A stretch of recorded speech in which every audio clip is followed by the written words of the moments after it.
Right. तो क्या discuss किया है लास्ट क्लास में हम लोगों ने?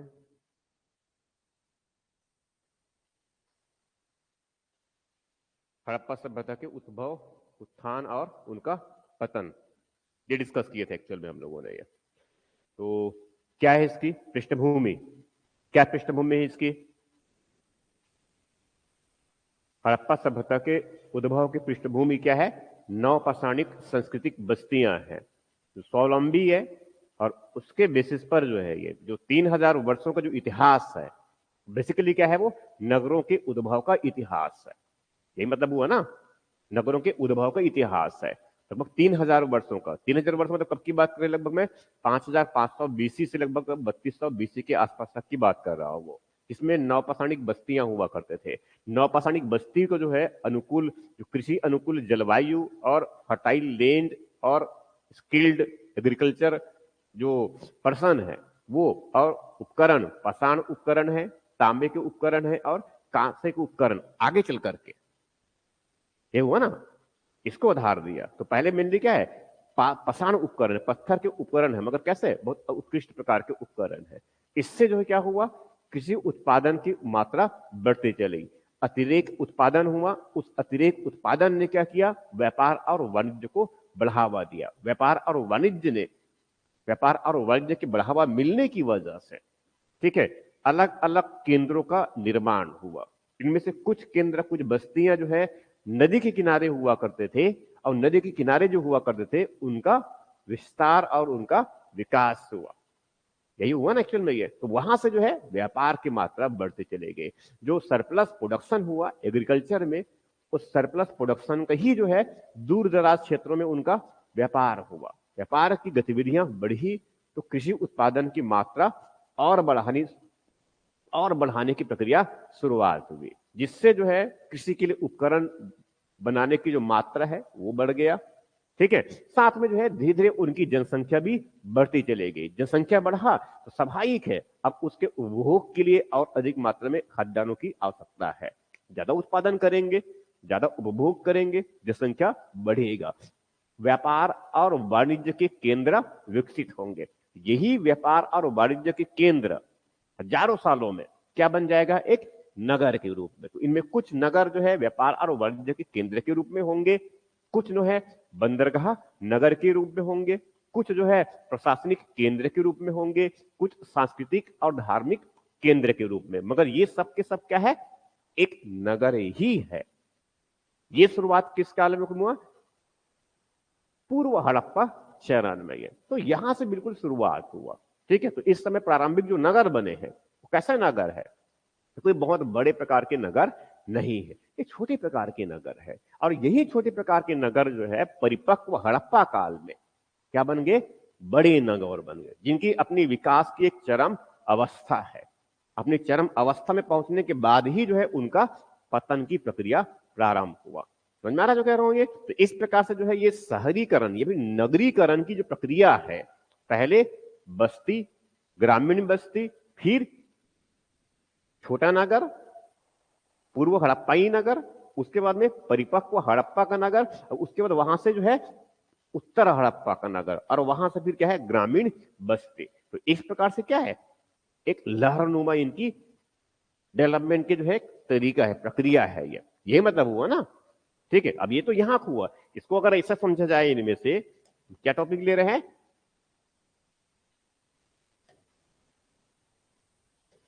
हड़प्पा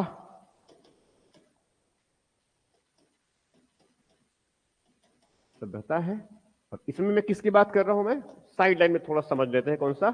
नगरीकरण की जो प्रक्रिया है। नगरीकरण, तो नगरीकरण में कैसे लेंगे इसको? वो अगर इसको हम टेबल जैसा अगर ले दिए, इसको मान लो कि एक ऐसा समझ लीजिए, इसको समझने के लिए हम जैसे ले लेते हैं, एक इधर भी ले लिए, नहीं नहीं ऐसे तो नहीं ले लेंगे, इसको हम ले लेते हैं, ऐसे ले लेते हैं, और यहां से मैं इनको ऐसा, क्या है,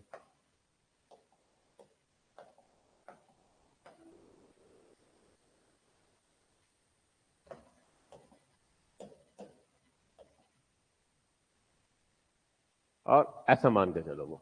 ठीक, तो इस फेज में एग्जैक्टली हुआ क्या है कि यहां पर क्या है? ग्रामीण बस्ती, तो ग्रामीण बस्ती के थोड़ा सा क्या बन गया, थोड़ा सा नगर बना। नगर में क्या है, थोड़ा सा और उत्कृष्टता आया। उत्कृष्टता से क्या, थोड़ा सा छोटा नगर हुआ। छोटे नगर फिर क्या बन गया, ग्रामीण बस्ती। तो ग्रामीण बस्ती किस फेज का ये कौन सा वाला है, ये वैदिक वाला है। और यहां पर क्या है, नवपाषाणिक है। समझ रहा ना, ये तो एक फ्लो है बेसिकली ये। तो एक सेगमेंट ये हो गया, दूसरा ये हो गया, और तीसरा ये हो गया, और चौथा ये, यहां तक। और ये फिर आगे चल करके ये थोड़ा और बढ़ता रहेगा। फिर यहां से फिर एक अर्बनाइजेशन की प्रक्रिया शुरुआत होगा। किस समय, 6ठी सदी ईसा पूर्व में, द्वितीय नगरीकरण। यही हुआ ना, कहते हैं भारत के नगरीकरण का इतिहास है हमारा। तो ये सब फ्लो बता देना है ये। अब इसके बाद फिर ये तो लगातार क्या है, बढ़ती चली जाएगी। ये मौर्य फेज आएगा, उसमें भी नगरीकरण की मात्रा बढ़ेगा। तो ये एक शुरुआत कहां से हो रहा है, ये नवपाषाणिक बस्तियों से। नवपाषाणिक बस्ती, फिर उसके में पूर्व हड़प्पा चरण, फिर परिपक्व हड़प्पा चरण, फिर वहां से उत्तर हड़प्पा चरण, फिर वहां से वैदिक वाला फेज, ग्रामीण बस्ती है। फिर वहां से किस तरफ चले गए, बुद्धा वाला फेज में, 6ठी से पूर्व में। तो वहां पर फिर से द्वितीय नगरीकरण, राइट। तो ये समझने में आपको हेल्प करेगा। तो सेम स्थिति में जो है, जो संस्कृति भी पढ़ेंगे आप, तो संस्कृति को सेम तरह से लेना है आपको, वो लेना है। कि अब इसमें कुछ छोटी छोटी बातें हैं, उसको कल की जो बातें हैं उसको लिखना बाकी है अभी हमारा, उसको भी करेंगे। और इसमें जो है इसके उद्भव के संदर्भ में जो है अलग अलग विचार बताया था मैंने। तो नंबर 1 कौन से विचार, सिद्धांत बताया था ना मैंने, ये 3-4 अलग अलग सिद्धांत बताया था मैंने हड़प्पा सभ्यता के उद्भव से संबंधित। कौन कौन से सिद्धांत है, एक विसरणवादी सिद्धांत है ये। मेसोपोटामिया के क्षेत्र से यहां पर कुछ लोग आए और वहां पर उन्होंने सभ्यता का विकास किया, एक ये हो गया। दूसरा को सिद्धांत कौन सा था, आर्य उत्पत्ति का सिद्धांत था ये, ठीक। और सिद्धांत क्या था, देशी उत्पत्ति का सिद्धांत, जिनको हम क्रमिक उत्पत्ति का सिद्धांत कहते हैं, यही है ना एक्चुअल में ये, ठीक है। तो क्रमिक वाले में तो ठीक है। और एक कौन सा बताया था मैंने, द्रविड़ उत्पत्ति का सिद्धांत। मगर ये सब जितने भी सिद्धांत की बात कर रहे हैं, ये जो है इनको मान्यता सर्वमान्यता नहीं है। जो आधुनिक मान्यता है वो कौन सी वाले है, क्रमिक उद्भव के सिद्धांत को है। समझ में आ रहा है ये। और क्रमिक उद्भव मतलब मैं बता चुका हूं, पृष्ठभूमि प्लस 3 चरण। क्लियर है यहां तक ये, ठीक। अब उसके बाद फिर जो है आगे बढ़ गए इसमें, तो कल उसको डिस्कस भी किए थे और साथ में कुछ लिखे भी थे ये, ठीक है। अब इसमें जो है कुछ पर्टिकुलर अलग अलग बातें मैं डिस्कस करूंगा इसमें। ये साथ में डिस्कस किया था मैंने, नगरीकरण के उद्भव को प्रेरित करने वाले कारक, ये डिस्कस किया था, बताया था मैंने ये। तो सिंधु घाटी सभ्यता या फिर हड़प्पा सभ्यता में नगरीकरण को प्रोत्साहित करने वाले कारक डिस्कस किया था मैं, ठीक है। क्या क्या कारक थे इसमें, नहीं क्या क्या कारक है, ठीक बताया था मैंने। ये सरप्लस प्रोडक्शन है, देखो इसे सोचना है ना, एक कॉमन बातें हैं ये। सरप्लस प्रोडक्शन है, तो सरप्लस प्रोडक्शन किसको बढ़ावा देगा, व्यापार और वाणिज्य को। और सरप्लस प्रोडक्शन क्यों है, फर्टाइल लैंड है, कृषि अनुकूल जलवायु है, खेती बाड़ी करना हम जानते हैं, कृषि के लिए आवश्यक जो उपकरण बनाने के लिए जो है हमारे उसमें औजार उपलब्ध है, पत्थरों से है, तांबे से है और कांसे से, ये सब है ना हमारे लिए, ठीक है। तो ये सब क्या करेगा, यही तो है जो एक्चुअल में जो है नगरीकरण को जो है एक आधार देगा। तो यहां पर क्या है, वो पत्थर के औजार बनाने वाला, तांबे के जो है औजार और उपकरण बनने वाला, कांसे के औजार उपकरण और हथियार और ये सब चीज बनाने वाला कौन लोग होंगे, शिल्पकार होंगे। और शिल्पकार गांव में बसा रहेगा कि नगरों में रहेंगे, समझ में आ रहा है ये। तो ये क्या है, अर्बनाइजेशन को ये प्रेरित किया है। सरप्लस प्रोडक्शन एक बड़ा कारक है, ठीक है।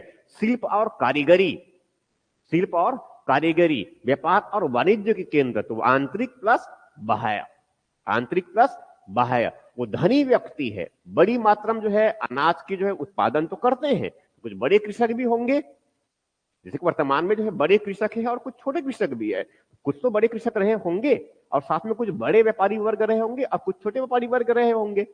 तो स्वाभाविक कुछ लोगों के पास में क्या है, ज्यादा धन रहा होगा, तभी तो उनके मकान जो है किसी के 1 मंजिला, किसी की 1 ही कमरे है, किसी में 2 और किसी में 4 और किसी में 1 मंजिला, किसी में 2 मंजिला है।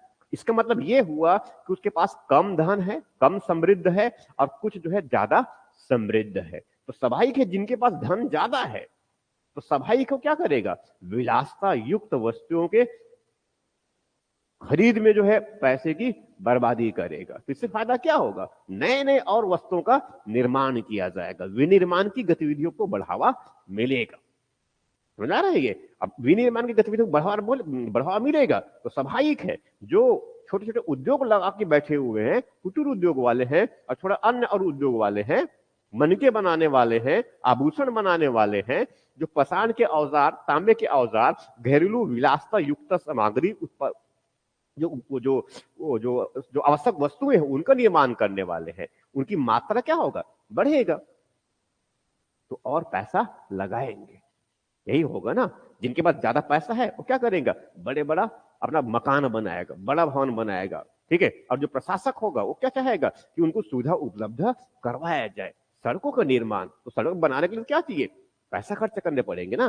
भारत सरकार जैसे 11 लाख करोड़ खर्च कर रहे हैं सड़क बनाने के लिए, पुल बनाने के लिए, बिजली सब व्यवस्था देने के लिए, यही है ना। अब विशाल स्नानागार बनाना है, विशाल जो है उनको अन्नागार बनाना है, ठीक है, और उनका बड़ा राजप्रसाद बनाना है, तो बनाएगा कौन? अब स्वयं जो धनिक व्यक्ति है वो तो काम करने नहीं आएगा, कौन काम करेगा? मजदूर। समझा रहा है ये?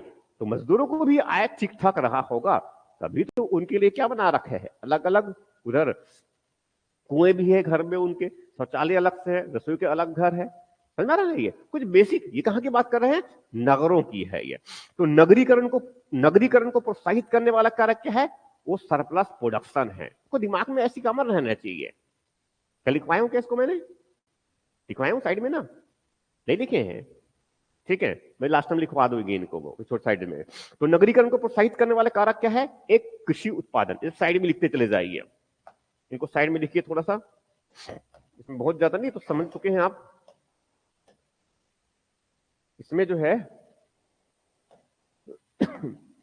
मैं यहां से ले रहा हूं, मैं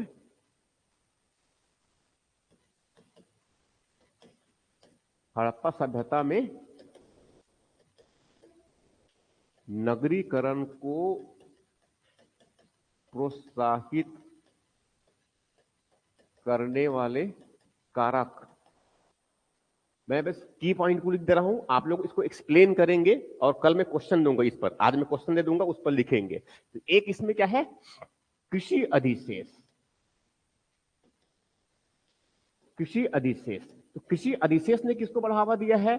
व्यापार और वाणिज्य को बढ़ावा दिया। इसने क्या किया? इसने क्या किया? व्यापार और वाणिज्य गतिविधियों में बढ़ावा देने से व्यापारिक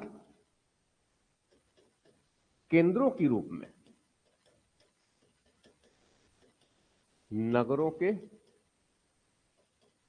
उद्भव को प्रेरित किया।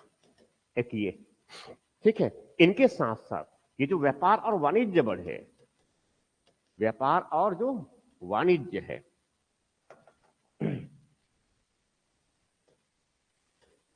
ठीक, ये कैसा व्यापार है? आंतरिक है और साथ में क्या है? बाह्य व्यापार है। तो आंतरिक व्यापार में तो जो है, इसमें जो है छोटे छोटे अलग अलग नगर और उपनगर और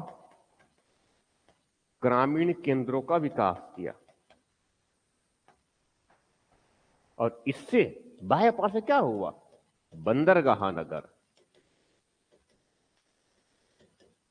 ठीक है। इससे क्या है? बंदरगाह नगर, विनिर्माण केंद्र। अब उदाहरण लिखे तो फिर चहुदड़ो लिख ले जाए पर, चहुदड़ो, यहां पर लोथल लिख लीजिए समझने के लिए, ठीक है। ये हो गया। अब इसमें नगर उपनगर, इसमें इसमें जुड़वा राजधानी लीजिए, कहते हैं ना जुड़वा नगर, इनको बोलते हैं हड़प्पा और मोहनजोदड़ो। हालांकि दोनों जो है लगभग 4.5 किलोमीटर दूरी में है, उसके बावजूद भी इनको जुड़वा राजधानी कहते हैं। जुड़े हुए ना नदी के माध्यम से।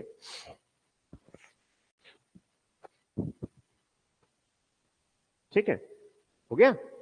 जल्दी कीजिए।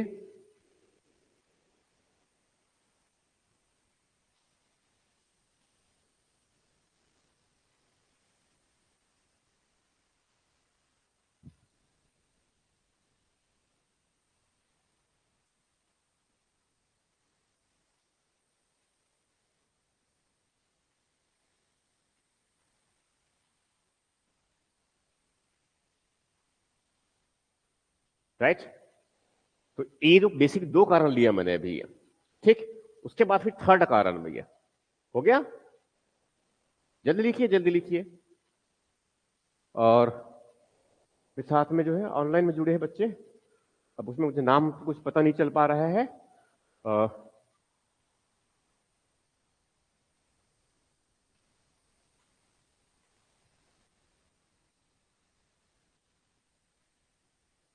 कुछ नहीं लिखा है, राइट, हो गया, ठीक। अब इसके बाद थर्ड मैंने क्या बताया, धनी वर्ग की उपस्थिति है। एक नंबर ले लिया, चलो इसको, ये एक नंबर हो गया, दो नंबर हो गया। उसके बाद तीसरे नंबर में आगे ले रहा हूं मैं, ठीक है। इसमें जो है तीसरे नंबर धनी वर्ग की उपस्थिति। धनी वर्ग की उपस्थिति से क्या होता है फायदा, जैसे अभी जैसे वर्तमान में जो है जो बड़े धनी वर्ग है, इसके फायदा क्या होता है, ज्यादा पैसा और निवेश करता है, बड़ी बड़ी कंपनी बनती, यही है ना। अब उस समय तो बड़ी कंपनी नहीं है, मगर इनके पास तो मुनाफा कमाने का तो लाभ तो रहेगा, ठीक है। तो ये क्या है, धनी वर्ग की उपस्थिति ने क्या किया, व्यापार और वाणिज्य को और बढ़ावा दिया, और बढ़ावा दिया। इसकी वजह से क्या हुए, सार्वजनिक अवसंरचनाओं का निर्माण हुआ। अब सार्वजनिक अवसंरचना मतलब कौन सा, कौन सा, मुख्य सड़क। एग्जाम्पल ले लेना है तो छोटे छोटे, मुख्य सड़क है। अब मुख्य सड़क मतलब इतने इतने चौड़े चौड़े से 10-10 मीटर की सड़क मतलब कौन बनाएगा, पैसे वाला ही लोग बनाएंगे ना, ठीक है। मुख्य सड़क है और उसमें विशाल स्नानागार। अब इतने लंबे चौड़े स्नानागार, तालाब कौन बनाएगा, वो भी जो है बिल्कुल आधुनिक प्रकार का। और नहाने के लिए तालाब तो बनाए ही, सीढ़ी नुमा बनाए हैं, फर्श भी साए हैं नीचे, साइड में साइड तरफ से कोई नहाते हुए ना देख लेकर के दीवार बना दिए हैं, कपड़े बदलने के लिए साथ में क्या है, कमरे बना रखे हैं। जीवन का जो है उत्कृष्ट स्तर है ना, ठीक है। ये भी है, विशाल स्नानागार है, वो कोठार भी बनाए हैं। कोठार समझते हैं ना, ये कैसा कोठार, विशाल अन्नागार कहते हैं, हाँ। कोठार समझते हैं इनको, अब नहीं समझते होंगे कोठार, यहां पर मैं लिख दे रहा हूं, विशाल अन्नागार। तो ये सब क्या है कि धनी वर्ग उपस्थिति है। इससे एक दूसरा और फायदा हुआ, एक तो उसने लगाया भी, दूसरा क्या है, ये विलासता युक्त वस्तुओं का मांग भी बढ़ाते हैं। विलासता युक्त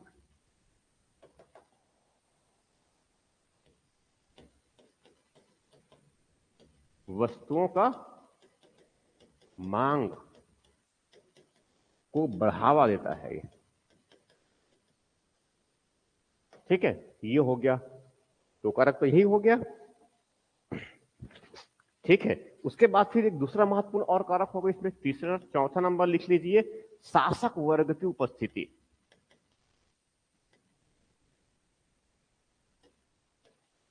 और शासक मतलब इसको ऐसा लिखेंगे, सक्षम शासक वर्ग, सक्षम शासक वर्ग की उपस्थिति। ऐसे मैं लिखने से बेहतर था इसको मैं लिखवा देता, ठीक है, आगे लिखवा दूंगा मैं। सक्षम शासक वर्ग उपस्थिति में इसमें क्या फायदा हुआ कि पूरे जो है क्षेत्र का, सिंधु घाटी जो सभ्यता क्षेत्र है, हड़प्पा जो क्षेत्र है, उसके उसमें एक रूपता बना। उसमें अगर माप तौल के लिए अगर प्रचलन में लेके आना है इकाई को, तो क्या लाए, बाट, राइट। और निश्चित है हड़प्पा में जो प्रयोग किया जा रहा है वैसे ही प्रयोग कहां पर किया जाएगा, मोहनजोदड़ो में प्रयोग किया जाएगा। मतलब पूरी जो हड़प्पाई जो सभ्यता के जो क्षेत्र है, उस पूरे में क्या है, एक ही प्रकार के बाट का प्रयोग किया जाएगा। तो स्वाभाविक है इनको जो है किसी एक अथॉरिटी से अप्रूवल मिला रहा होगा, जैसे कि वर्तमान में जो है ISI हॉलमार्क हमारा, समझ में आ रहा है ये, इस तरह का ये। इनके यहां तक जो ईंट बने हुए हैं, पक्के ईंट भी कैसे बने हैं, बिल्कुल जो है यूनिफॉर्मिटी है, 1, 2 और 4 के अनुपात में है। समझ में आ रहा है ये?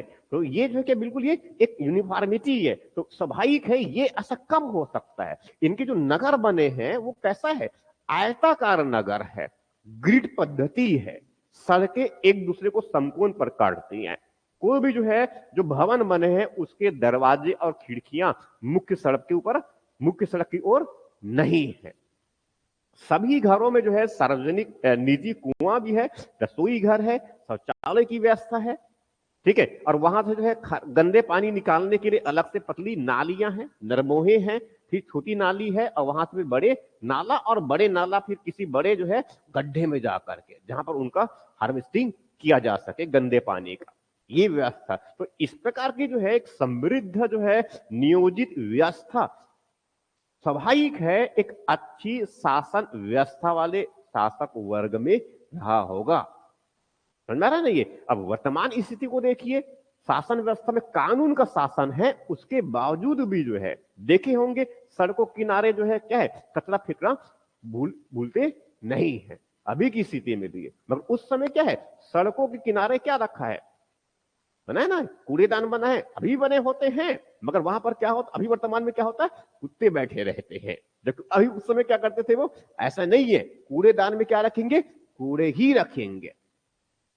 स्वच्छता पर कितना महत्वपूर्ण उसने जो है महत्व दिया है। अब इसकी महत्व को समझते हुए भारत सरकार ने क्या किया, 2 अक्टूबर को 2014 में स्वच्छ भारत अभियान किए हैं। उसके बावजूद अभी तक भारत को जो है हम स्वच्छ, ठीक, तो इसके लिए क्या चाहिए, सक्षम शासक की उपस्थिति, ठीक है। मतलब इनका जो गवर्नेंस के मॉडल जो है बहुत ही विकसित रहा है, यही मतलब कह सकते हैं ना ये। तो इसकी वजह से जो है तो ये क्या बन जाएगा, एक प्रशासनिक केंद्र बनेगा। क्या बनेगा ये, प्रशासनिक केंद्र। तो स्वाभाविक है ये अधिकारी कहीं ना कहीं तो रहते रहे होंगे, अब गांव में जाकर दूरस्थ क्षेत्र में तो नहीं रहेंगे, तो कहां रहेंगे, प्रशासनिक केंद्र। तो ये स्वाभाविक क्या बन जाएगा, एक नगर बन जाएगा। जैसे कि जो है दिल्ली बड़ा नगर बनने के कारण क्या है, उनका प्रशासनिक केंद्र है, राजनीतिक केंद्र है।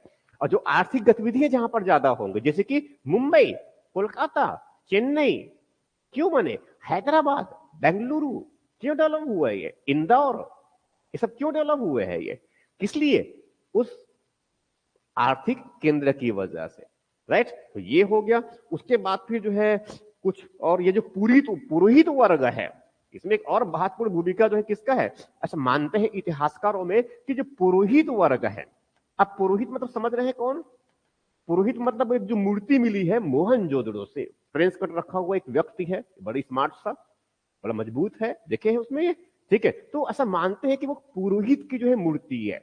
अब पुरोहित मतलब पुरोहित का जो मुख्य कार्य जो हुआ करता था, वो वो जो है, वो जो दूर दराज क्षेत्र से, अब जैसे सिंधु घाटी सभ्यता का अगर क्षेत्र अगर देखे इनका, सिंधु घाटी सभ्यता का अगर क्षेत्र देखे तो ये तो इनका जो है ये मुख्य, ऐसे तो ये ऐसा इनका ऐसा क्षेत्र होगा, ठीक है, ऐसी प्रकार से। तो एक तो अब मुख्य नगर का मतलब कितने, कुछ 10-15 बड़े नगर है, बड़े नगर में देखे तो 10-15 बड़े नगर है। निशेष कौन सा है, मोहनजोदड़ो, हड़प्पा, कालीबंगा, राखीगढ़ी, धौलावीरा, लोथल, चौहुदड़ो, रंगपुर, देसलपुर, सतपुतड़ा और सुरता गंजोर, चौहुदड़ो, ये तो कुछ बड़े नगर है। उसके बाद तब क्या है, ग्रामीण बस्ती है। तो स्वाभाविक है अभी जैसे कि छत्तीसगढ़ में भी अगर देखे तो अब कहते हैं कि छत्तीसगढ़ में सरकार ने क्या किया, 1,44,000 नहीं नहीं इतना 144 लाख मैट्रिक टन उसने धान की खरीदी किया। मगर कहां खरीदी किया, क्या रायपुर में खरीदा, बिलासपुर में खरीदा, राजनांदगांव में खरीदा, दुर्ग में खरीदा, भिलाई में खरीदा, ऐसा नहीं ना, खरीदे कहां पर है, वो ग्रामीण क्षेत्र में खरीदा है ना। तो उन अनाजों को जो है जो ग्रामीण क्षेत्र में उत्पादन किया जा रहा है, उन अनाजों को जो है कहां लाना पड़ेगा, नगर में ला करके प्रशासनिक व्यापारिक केंद्र में लाना पड़ेगा ना। तो खरीदा किसने है, प्राथमिक कृषि सहकारी साख समिति, वहां से उनको फिर उठा करके हमने जो है समझना रहेगी। तो स्वाभाविक है अभी जो है एक्चुअल में जो है वर्तमान में जो है इस खाद्यान्नों का जो है उत्पादन कोई और संग्रहण कोई और। तो उस समय जो है ये पुरोहित जो वर्ग है, ये पुरोहित का काम हुआ करता था कि ये जो है दूर दराज क्षेत्र में जो खाद्यान्न जो अनाज का उत्पादन किया गया है, उन अनाजों को कहां तक लेके आए, व्यापारिक केंद्र तक लेके आए। ये उनकी भूमिका हुआ करता था। तो इसकी वजह से क्या हुआ है, वो जो सरप्लस प्रोडक्शन हो रहा था, जिन जिन जगहों पर वो एकत्रित करते चले गए, वो क्या बन जाएगा, बड़ा एक कस्बा बन जाएगा। और वही कस्बा जो है लगातार चलती रहे तो क्या बन जाएगा, एक नगर। समझ में आ रहा है ये? तो पुरोहितों के द्वारा सुदूर क्षेत्र से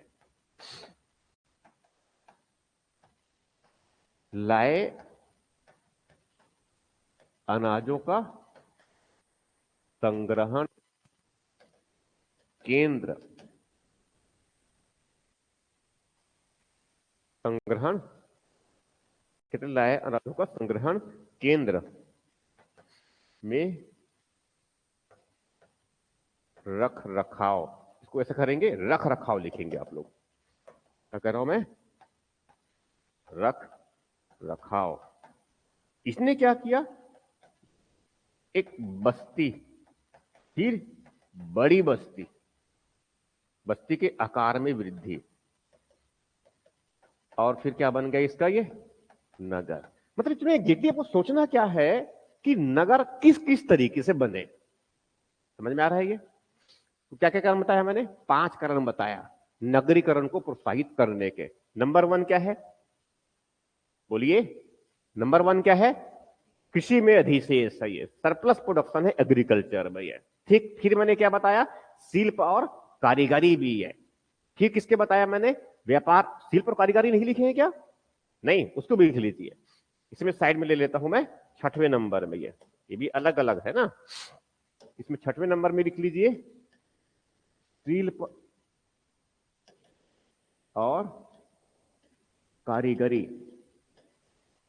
ये सब क्वेश्चन जो है 2 नंबर के या फिर 4 नंबर के पूछेंगे ऐसे ये। तो ये कुछ बेसिक पॉइंट्स रहने चाहिए जिस पॉइंट पर आपको लिखने हैं, राइट। तो शिल्प और कारीगरी में कौन सा शिल्प है, अब कई शिल्प मिलेंगे इसमें, तो क्या शिल्प है, क्या शिल्प मतलब क्या है, पाषाण। चलो इसमें धातु कर्म है, मुख्य लिख देता हूं पहले मैं, धातु कर्म। धातु कर्म है यहां पर, कौन सा है, ताम्र प्लस 3 प्लस कांस्य। ठीक, मुख्य रूप से बस लिख दिया मैंने, धातु कर्म है और पाषाण कला है। पाषाण कला मूर्ति और उपकरण बनाने में, इसमें मूर्ति तो ठीक है, मूर्ति तो छोड़ ही दीजिए, पहले इनको हम कृषि उपकरण पहले कहते हैं, कृषि उपकरण और औजार, ठीक है। और शिल्पकारी में और महत्वपूर्ण करेंगे इसमें बढ़ाईगिरी,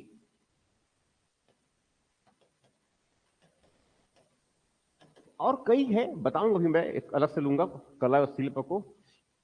राजगिरी, वो राजगिरी कहते हैं ना, समझते हैं राजगिरी, अब वो जो मिस्त्री, राजमिस्त्री, तो राजगिरी कहते हैं, मिस्त्री कार्य हो गया।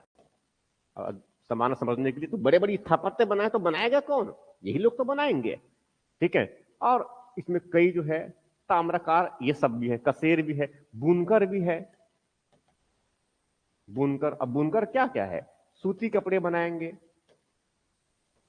और ऊनी कपड़े बनाएंगे और रेशमी कपड़े बनाएंगे, ठीक है, और आदि कर देते हैं ये सब, ठीक है। इसकी वजह से क्या हुआ, नगरीकरण को प्रोत्साहन मिला, ठीक। अब पतन कैसे होगा नगरों का, यही सब जो है खत्म होती चली जाएगी, यही बातें मुख्य लिखना है फिर ये, ठीक।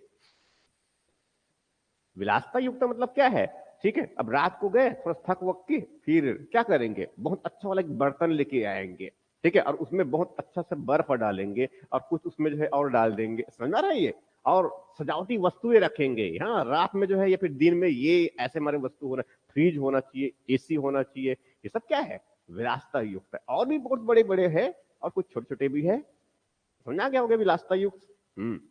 अब लिखिए, आगे बढ़े अब।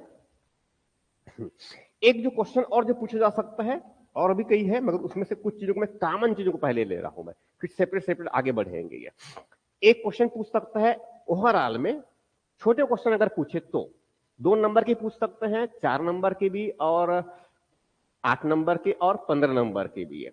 ठीक है, मगर उसमें जो कॉमन बातों को पहले ले दे रहा होगा ये। अगर 2 नंबर का पूछा तो भी, 4 नंबर का, और 6 नंबर तक पूछा तो वहां तक आप सेपरेट सेपरेट लिख सकेंगे, छोटी मुख्य बातें में ये। तो वो जो हम ले रहे हैं,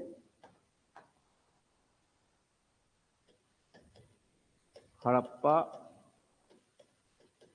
सभ्यता की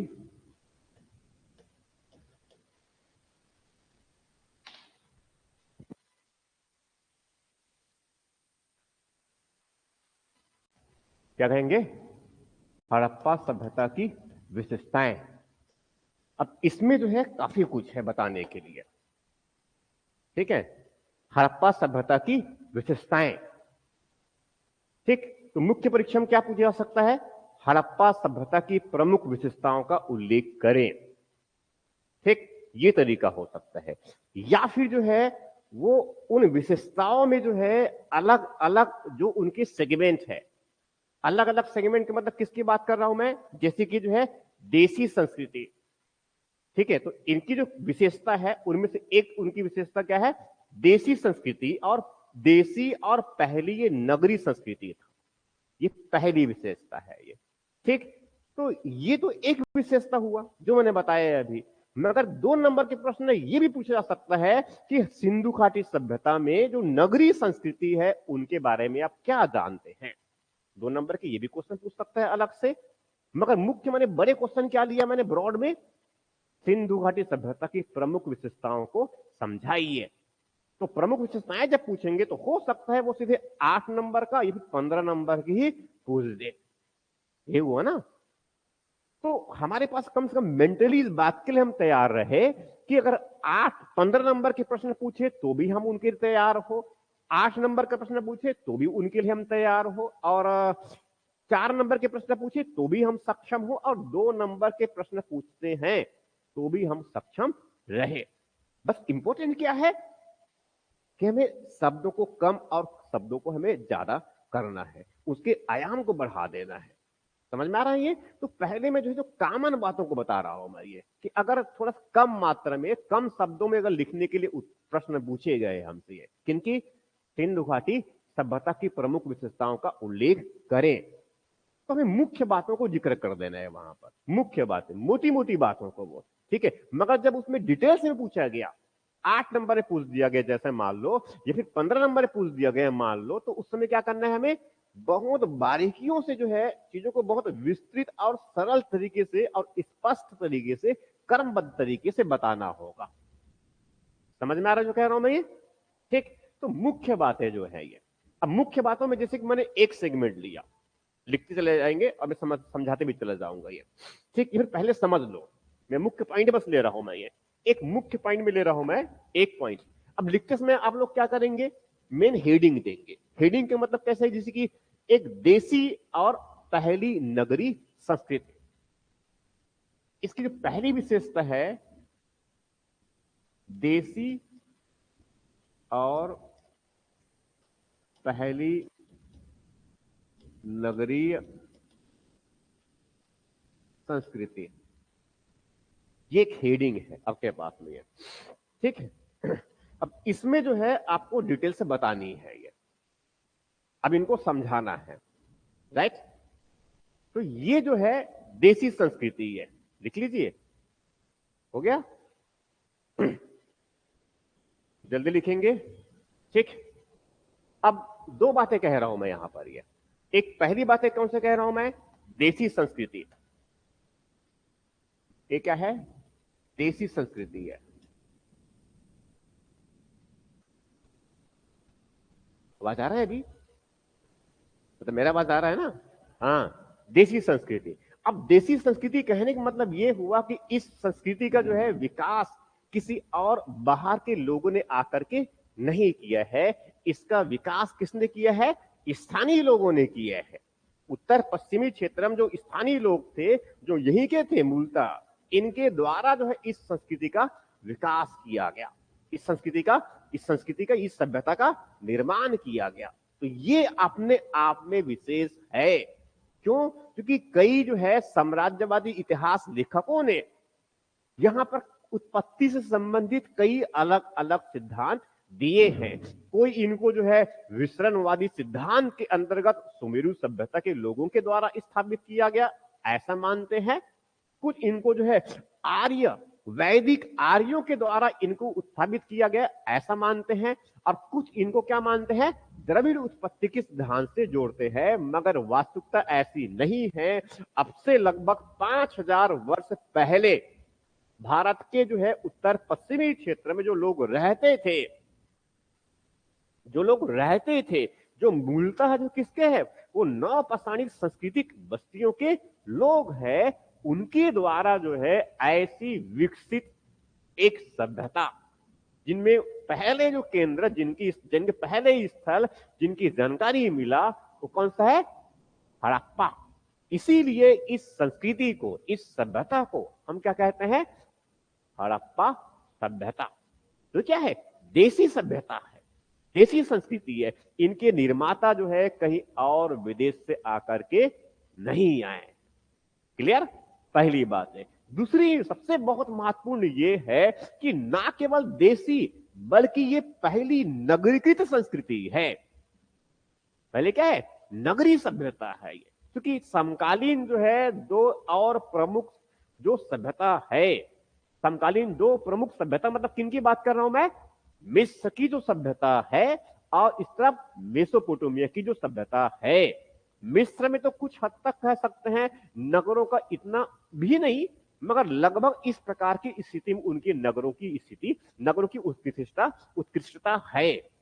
मगर जो मेसोपोटामिया की जो सभ्यता है उसमें भी नगर है, मगर उसमें कम से कम इस स्तर के नगर नहीं है जिस स्तर के नगर जो है कहां पर है? हड़प्पा सभ्यता में है। समझ में आ रहा है? ये इसलिए महत्वपूर्ण है। ये महत्वपूर्ण और इसलिए भी है, ये विशेष इसलिए भी है क्यों? क्योंकि विश्व में जो है तत्कालीन या समकालीन जो है दो प्रमुख सभ्यता हुआ करता था। एक मेसोपोटामिया की और दूसरा कौन सा? मिस्र की सभ्यता। मगर उनमें जो नगरीकरण का जो स्तर है वो बात का है, थोड़ा बात का है। ये जो उच्चता जो है बहुत बाद में आया। जबकि पूरे विश्व में अगर देखें तो सबसे पहली जो प्राचीनतम नगरीकरण है वो कहां पर है? हड़प्पा सभ्यता में। समझ में आ रहा जो कह रहा हूं मैं? ये इसलिए विशेष है। और सबसे इंपॉर्टेंट, उससे भी इंपॉर्टेंट क्या है कि भारत की इतिहास को जो है इसने, ये विशेष इसलिए भी है, विशेषताओं है ना ये विशेष इसलिए भी है क्योंकि इसने जो है भारत की जो प्राचीनता है, भारत की जो प्राचीनता है उनको कई हजारों साल पीछे ले गया। राइट? ये भारत में पहली नगरीकरण था। दूसरी का नगरीकरण हुआ, तीसरी, चौथी, पांचवी और कई अलग अलग नगरीकरण हुए। जैसे कि जो है कहते हैं ना अभी पूरा विश्व और भारत जो है चौथा औद्योगिक क्रांति के दौर से गुजर रहा है। चौथा औद्योगिक क्रांति इंपॉर्टेंट नहीं है। अब ये कहना कि वो व्यक्ति जो है जो चंद्रमा बाद में पहुंचा, अगर दक्षिणी ध्रुव में जो है जहां पर कोई पहुंच नहीं पा रहे थे, कल के दिन जो है 1 साल हो जाएंगे। 23 तारीख को, 23 अगस्त था राष्ट्रीय अंतरिक्ष दिवस।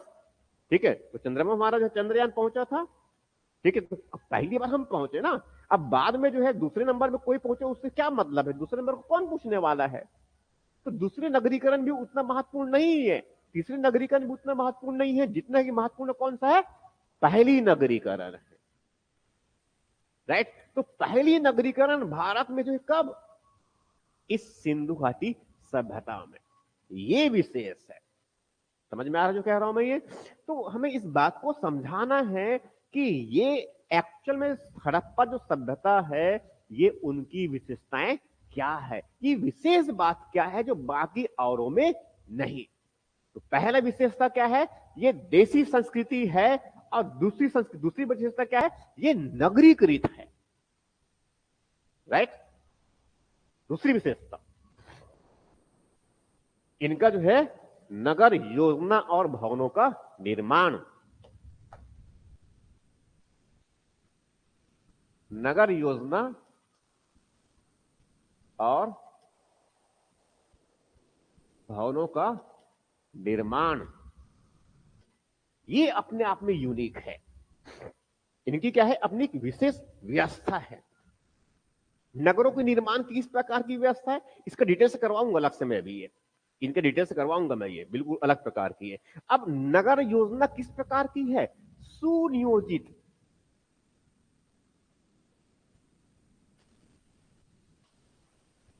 सुनियोजित नगर व्यवस्था है। लगता है बिल्कुल ये योजनाबद्ध तरीके से जो है नगरों का विकास किया गया है।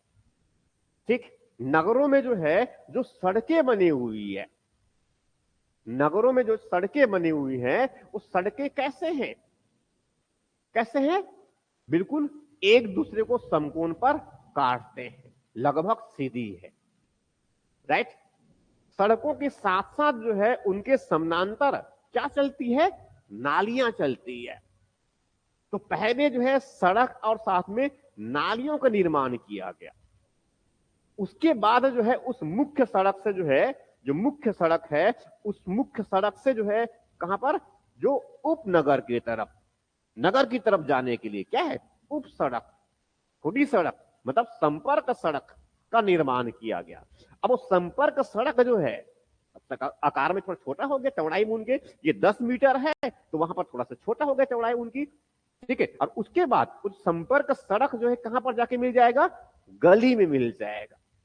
यही हुआ ना, कहां मिल जाएंगे, गली में मिल जाएंगे। अब गली में बिल मिल गए, समझ में आ रहा है जो है कहने का मतलब यह है कि जैसा जिस जिस जिस जिस तरह से सड़क बनेंगे, साइड साइड में क्या बनेगा, पहले बड़ा नाला, नाला जो है कहां, नाला जो है किससे, छोटी बड़ी नाली, बड़ी नाली से छोटी नाली, और छोटी नाली जो है घर के पास जाएंगे तो नरमोहे, समझते हैं ना, अच्छा पाइप, नरमोहे, और वही नरमोहे कहां जाएंगे, उधर स्नानागार में जाएगा, शौचालय में जाएगा, रसोई घर में जाएगा। समझ में आ रहा है ये, अभी भी वर्तमान में इस प्रकार की व्यवस्था नहीं है।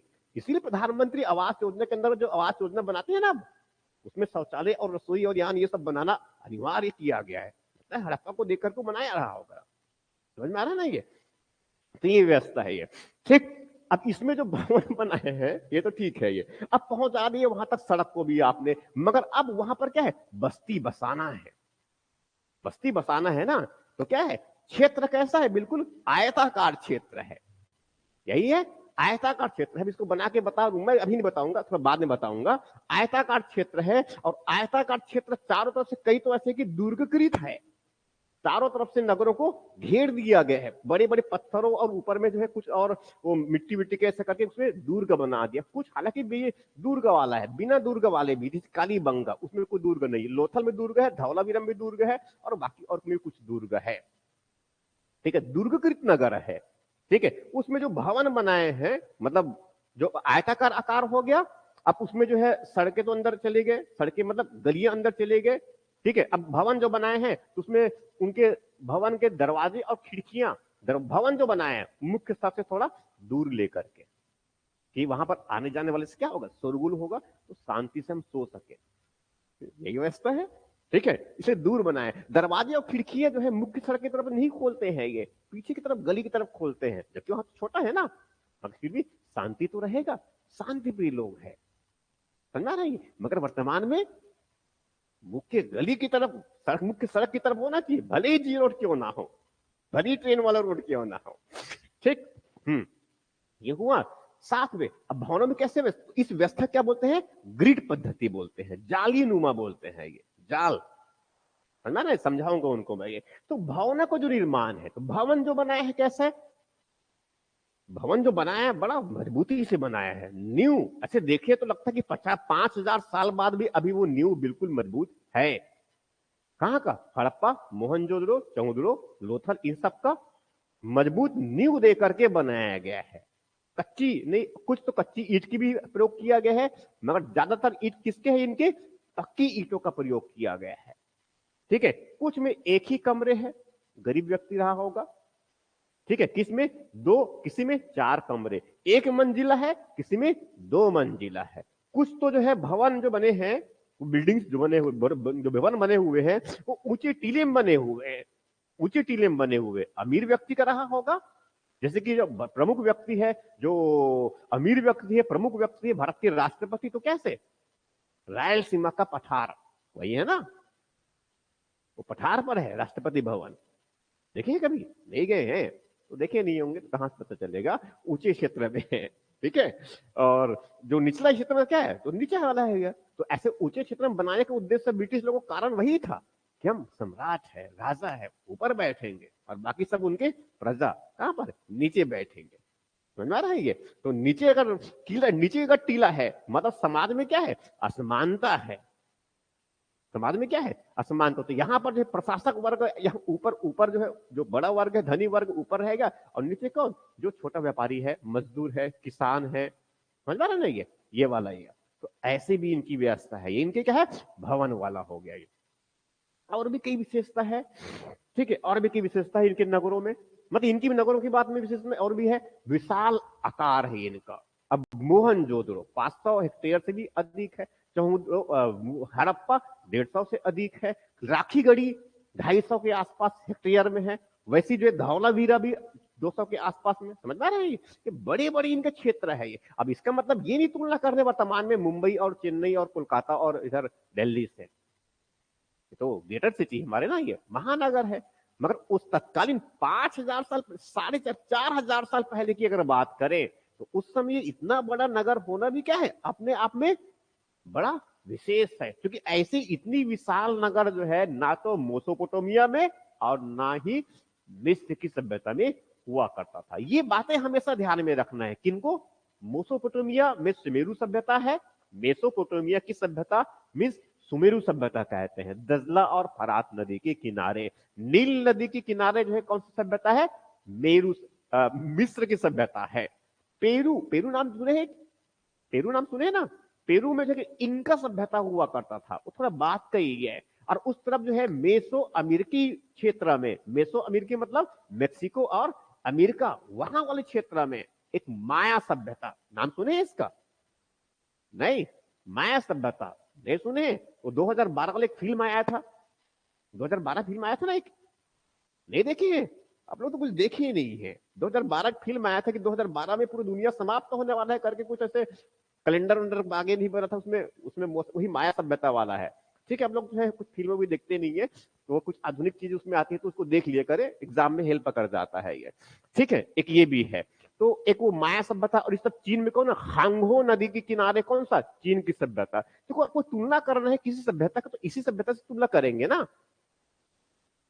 ये तुलना कैसे करेंगे? ये अपने अध्ययन को, अपने तैयारी को ज्यादा मजबूत करना है तो क्या है, बाजू वाले से तुलना कर लो। यही है ना। आधा घंटा पढ़ते हैं तो मैं 1 घंटा पढ़ता हूं, कम से मैं तो श्रेष्ठ हूं उनसे। ये वो 2 घंटे पढ़ते, मैं 3 घंटा पढ़ लूंगा। ठीक है, और वो 10 घंटे पढ़ेंगे, कॉन्फिडेंस ऐसे भी खत्म। ठीक है, इस तरह से है। तो एग्जैक्टली क्या हुआ कि नगर योजना और भवनों के निर्माण ये विशेष रहा है। अभी पूरी डिटेल से बात नहीं कर रहा हूं, मुख्य मुख्य बात। तो इसमें क्या है, विशाल अन्नागार है, विशाल अन्नागार है, विशाल क्या है वो, स्नानागार है। ठीक है, ऐसे कुछ प्रमुख विशेषताओं की बात किया मैंने ये। उसके बाद फिर जो है तीसरी बात इसमें कह देंगे विशेषताओं में, तो एक और बता दी इनका जो है नगर योजना हो गया, विशाल हो गया। अब इसके साथ साथ इसी में और क्या है, जो सार्वजनिक,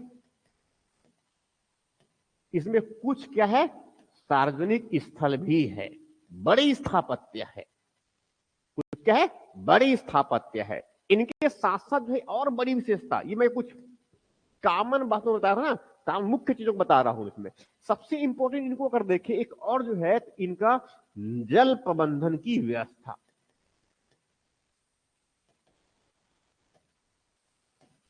जल प्रबंधन की व्यवस्था। अब जल प्रबंधन की व्यवस्था जो है उनका अगर बहुत अच्छा एग्जाम्पल देना है हमें, तो हम किसके एग्जाम्पल देंगे यहां पर, धौलावीरा का। किनका, धौलावीरा का। धौलावीरा में जो है, जो जल प्रबंधन की व्यवस्था जो देखने को मिलता है, वो किस प्रकार का है, लगता है कि वहां जो है वाटर हार्वेस्टिंग की व्यवस्था को स्थापित किया गया है। एक तालाब नहीं, बड़े बड़े 3 तालाब एक ही जगहों पर, ठीक है। उसमें उन तालाबों में पानी लाने की व्यवस्था है। पानी अगर एक्सेस हुआ तो वहां से उनको बाहर निकालने की भी व्यवस्था है। उस तालाब से जो है, जो थोड़ा दूर में जो है, जो बस्ती बसी हुई है, वहां तक पानी पहुंचाने की व्यवस्था है। समझ में आ रहा जो कह रहा हूं मैं ये? इस प्रकार से, तो कहने का मतलब कि इस प्रकार की जो है व्यवस्था जल प्रबंधन की, ये अपने आप में क्या है, ये अद्वितीय है। जल की बर्बादी को रोकने के लिए भी क्या किया गया है, वो नालियां बनाए गई हैं। सड़कों किनारे मुख्य नाला है, फिर घर से छोटी नालियां, फिर नाली, और उसके बाद नाले, और नाले का बड़े किसी क्षेत्र में जाकर क्या है, समाप्त हो जाता है, एक सोख्ता के जैसा। वो क्या है, एक सोख्ता के जैसा है। ये समझ में आ रहा है जो कह रहा हूं मैं ये? तो इस प्रकार से जो है, इसमें जल प्रबंधन की जो व्यवस्था है, ये अपने आप में क्या है, उत्कृष्ट स्तर का है। इसकी कुछ मुख्य बातों को यहां पर हमें बता देना है। ठीक, ये हो गया। इनके साथ साथ जो है, इसमें कई विकसित व्यापारिक केंद्र है। विकसित क्या है, व्यापारिक केंद्र, विकसित व्यापारिक केंद्र या फिर विकसित व्यापारिक केंद्र और नगर। अब नगर, तो विकसित व्यापारिक केंद्र मतलब क्या है, जिसने इस नगरीकरण को आधार दिया है, जिसने इस सभ्यता को आधार दिया है, वो क्या है, बड़े नगर है। क्योंकि बड़े नगर की महत्ता क्या होती है, आर्थिक गतिविधियों को वो बढ़ावा देता है। जैसे कि वर्तमान में जो है मुंबई, तो भारत की आर्थिक राजधानी हम किसको कहते हैं, मुंबई को कहते हैं ना।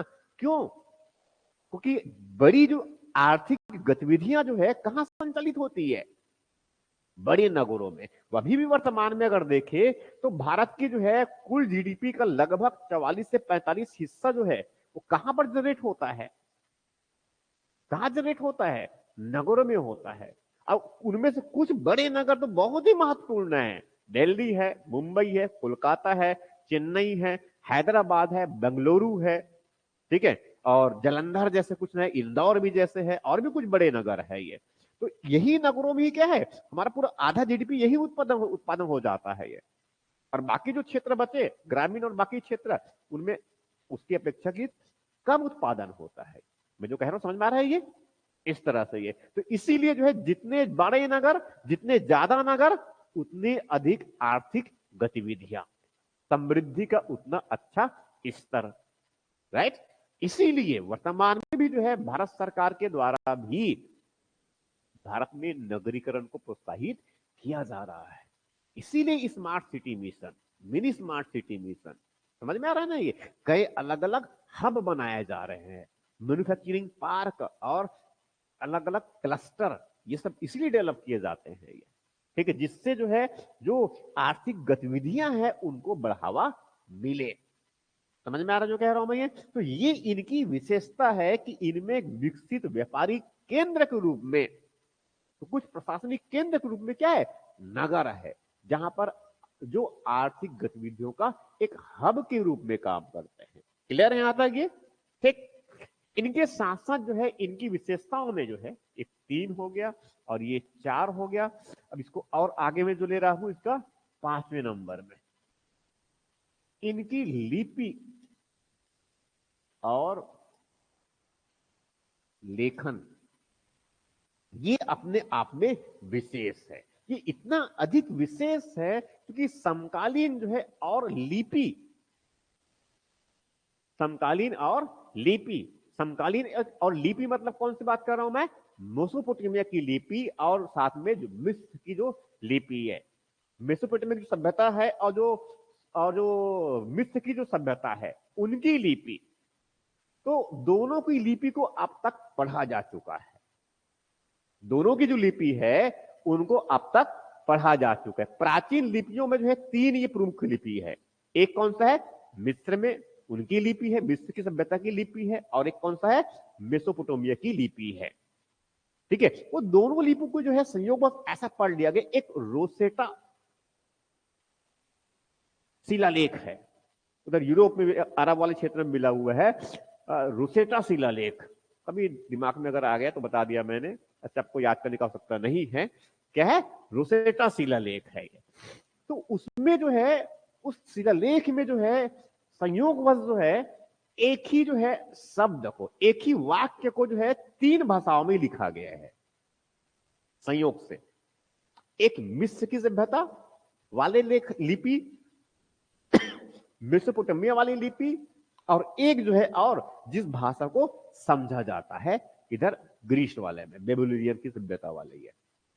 समझ में आ रहा है? तो एक भाषा को समझ में आ रहा है और वही बातें जो है दूसरी भाषा में लिखा गया है और वही बातें तीसरी भाषा में लिखा गया है। तो एक भाषा को समझ करके जो है उसका कई प्रकार से तुलनात्मक रूप से अध्ययन करने के बाद उसके अर्थ निकाला जा सकता है। मिस्र की सभ्यता और जो मेसोपोटामिया की जो सभ्यता है उनको इस प्रकार से पढ़ा गया। जबकि अभी तक जो सिंधु घाटी जो सभ्यता है या हड़प्पा सभ्यता है, हड़प्पा सभ्यता की जो लिपि मिली है उनके जो सबसे बड़े अक्षर, जो एक साथ जो लिपि मिली है वो 17 अक्षर के मिले हुए हैं। 17 अक्षर की एक साथ में है, समझ रहा नहीं है? 17 अक्षर है। अब उसमें जैसे कि जो है ये जो धौलावीरम जो गेट मिला हुआ है, लकड़ी की जो गेट मिले ना, उसमें 10 अक्षर अंकित है, 10 अक्षर। कोई भी बड़ा लेख मिला है।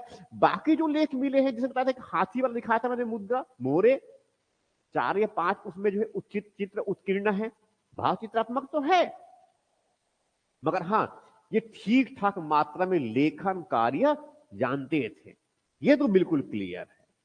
समझ में आ रहा है? ये ठीक ठाक मात्रा में लेखन कार्य जानते हैं। ये समस्या हमारी है कि हमने अब तक उनको पढ़ नहीं पाया। समझ में आ रहा है? ये समस्या हमारी है। ये 4,500 वर्ष पहले भारत में पहली बार जो है इस प्रकार से लेखन कला का विकास होना, पहली बार जो अब तक साक्ष्य प्राप्त है उनमें। ठीक है। साथ में जो है कि ना केवल लेखन कला का विकास किया, बल्कि उन्होंने एक उत्कृष्ट स्तर की लिपि का भी विकास किया। समझ में आ रहा है ये? और यह माना जाता है कि कोई भी जो है एक व्यक्ति, कोई भी जो समुदाय जो इस लेखन के स्तर पे पहुंच जा रहा होता है, पहुंच जाता है, तो क्या है, उनको सभ्य माना जाता है। समझ में आ रहा ना? ये अपने आप में क्या है, एक स्टैंडर्ड है, एक मानक है कि इनकी स्वयं की अपनी लिपि है, उनकी स्वयं की लेखन की एक पद्धति है।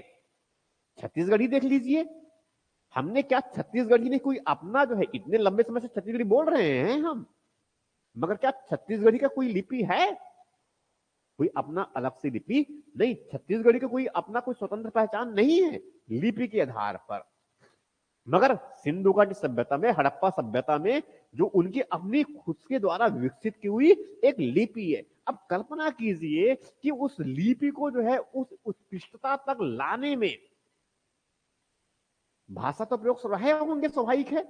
जब लिपि है तो लिपि एग्जैक्टली होता क्या है, जब हम जो मौखिक जो बोल रहे हैं उसको चिन्ह के रूप में उत्कीर्ण करते हैं, चिन्हांकित करते हैं, यही हुआ ना? ठीक है। तो इनकी भाषा भी बहुत उत्कृष्ट रहा होगा, स्वाभाविक ही अनुमान लगाया जा सकता है। क्योंकि उत्कृष्ट भाषा की क्या बनेगा, लिपि बनेगा ना। क्योंकि भाषा की उत्कृष्टता से ही उनको हम क्या करेंगे, अलग अलग उच्चारण को अलग अलग हम चिन्ह प्रदान करेंगे, यही होगा ना। क्योंकि उसमें जो है अलग अलग चित्र जो उत्कीर्ण किए गए हैं, चित्र है ना, अंकित चित्र है, तो उस चित्र क्या करते हैं, वो अलग अलग भाव को रिप्रेजेंट कर रहे होते हैं। इसीलिए कहते हैं इनकी जो लिपि है वो कैसा है, भाव चित्रात्मक लिपि है। कैसा है, भाव चित्रात्मक लिपि है, पिक्टोग्राफी है। कैसा है ये, पिक्टोग्राफी है, ये विशेष है। राइट। स्वाभाविक उस भाषा को विकास करने में लंबा समय लगा होगा, भाषा को लिखने में भी सीखने के लिए फिर लंबा समय लगा होगा।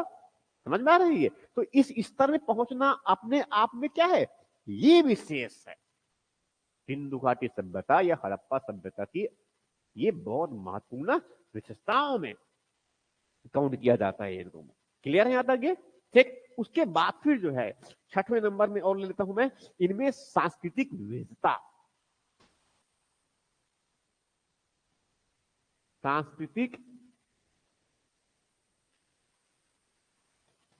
विविधता के साथ एक रूपता के तत्व। ठीक है, समझिए, ये जो सिंधु घाटी सभ्यता है,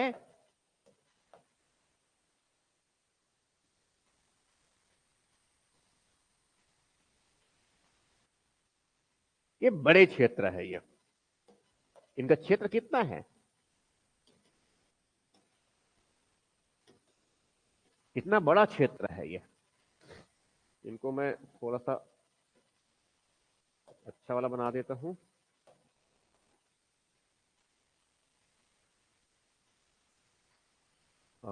ऐसा, ठीक है।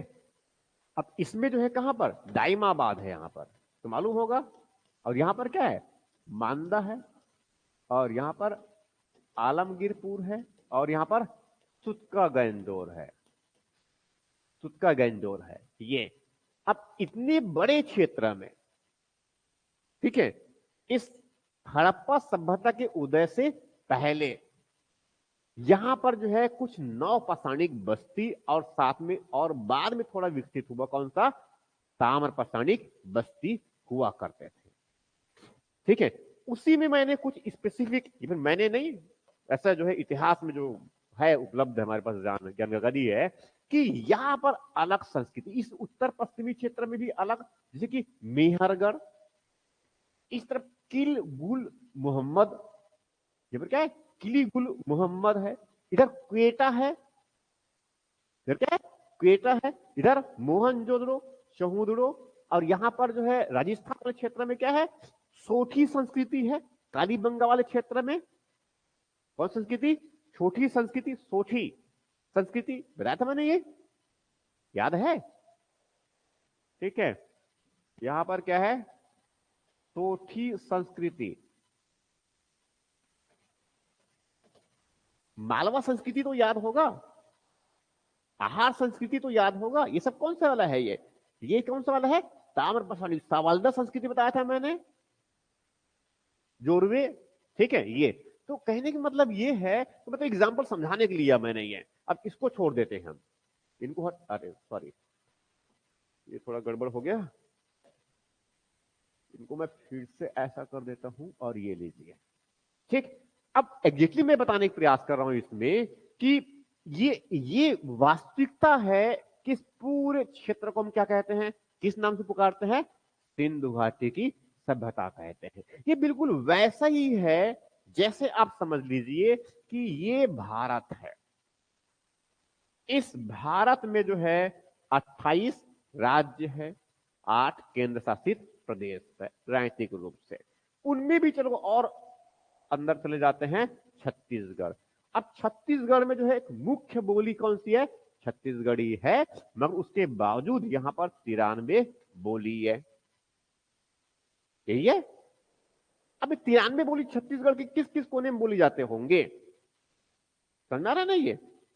अबुझमार में कुछ और हो गया, अबुझमारिया, मारिया हो गया, तो उधर साइड में जाएंगे तो उसमें वो क्या बोल देंगे, गोड़ी बोल देंगे।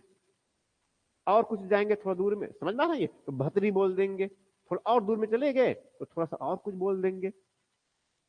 ठीक, अब भुंजिया वाले जो है कमारी बोल देंगे, कवर्धाई बोल देंगे, समझ में आ रहा है ये। फिर उधर जो है जाएंगे तो फिर उधर, समझ में आ रहा है जो कह रहा हूं मैं, ये मुंडारी बोल देंगे, नहीं फिर वो बिरहोरी वाला कोई जनजाति बोल देंगे।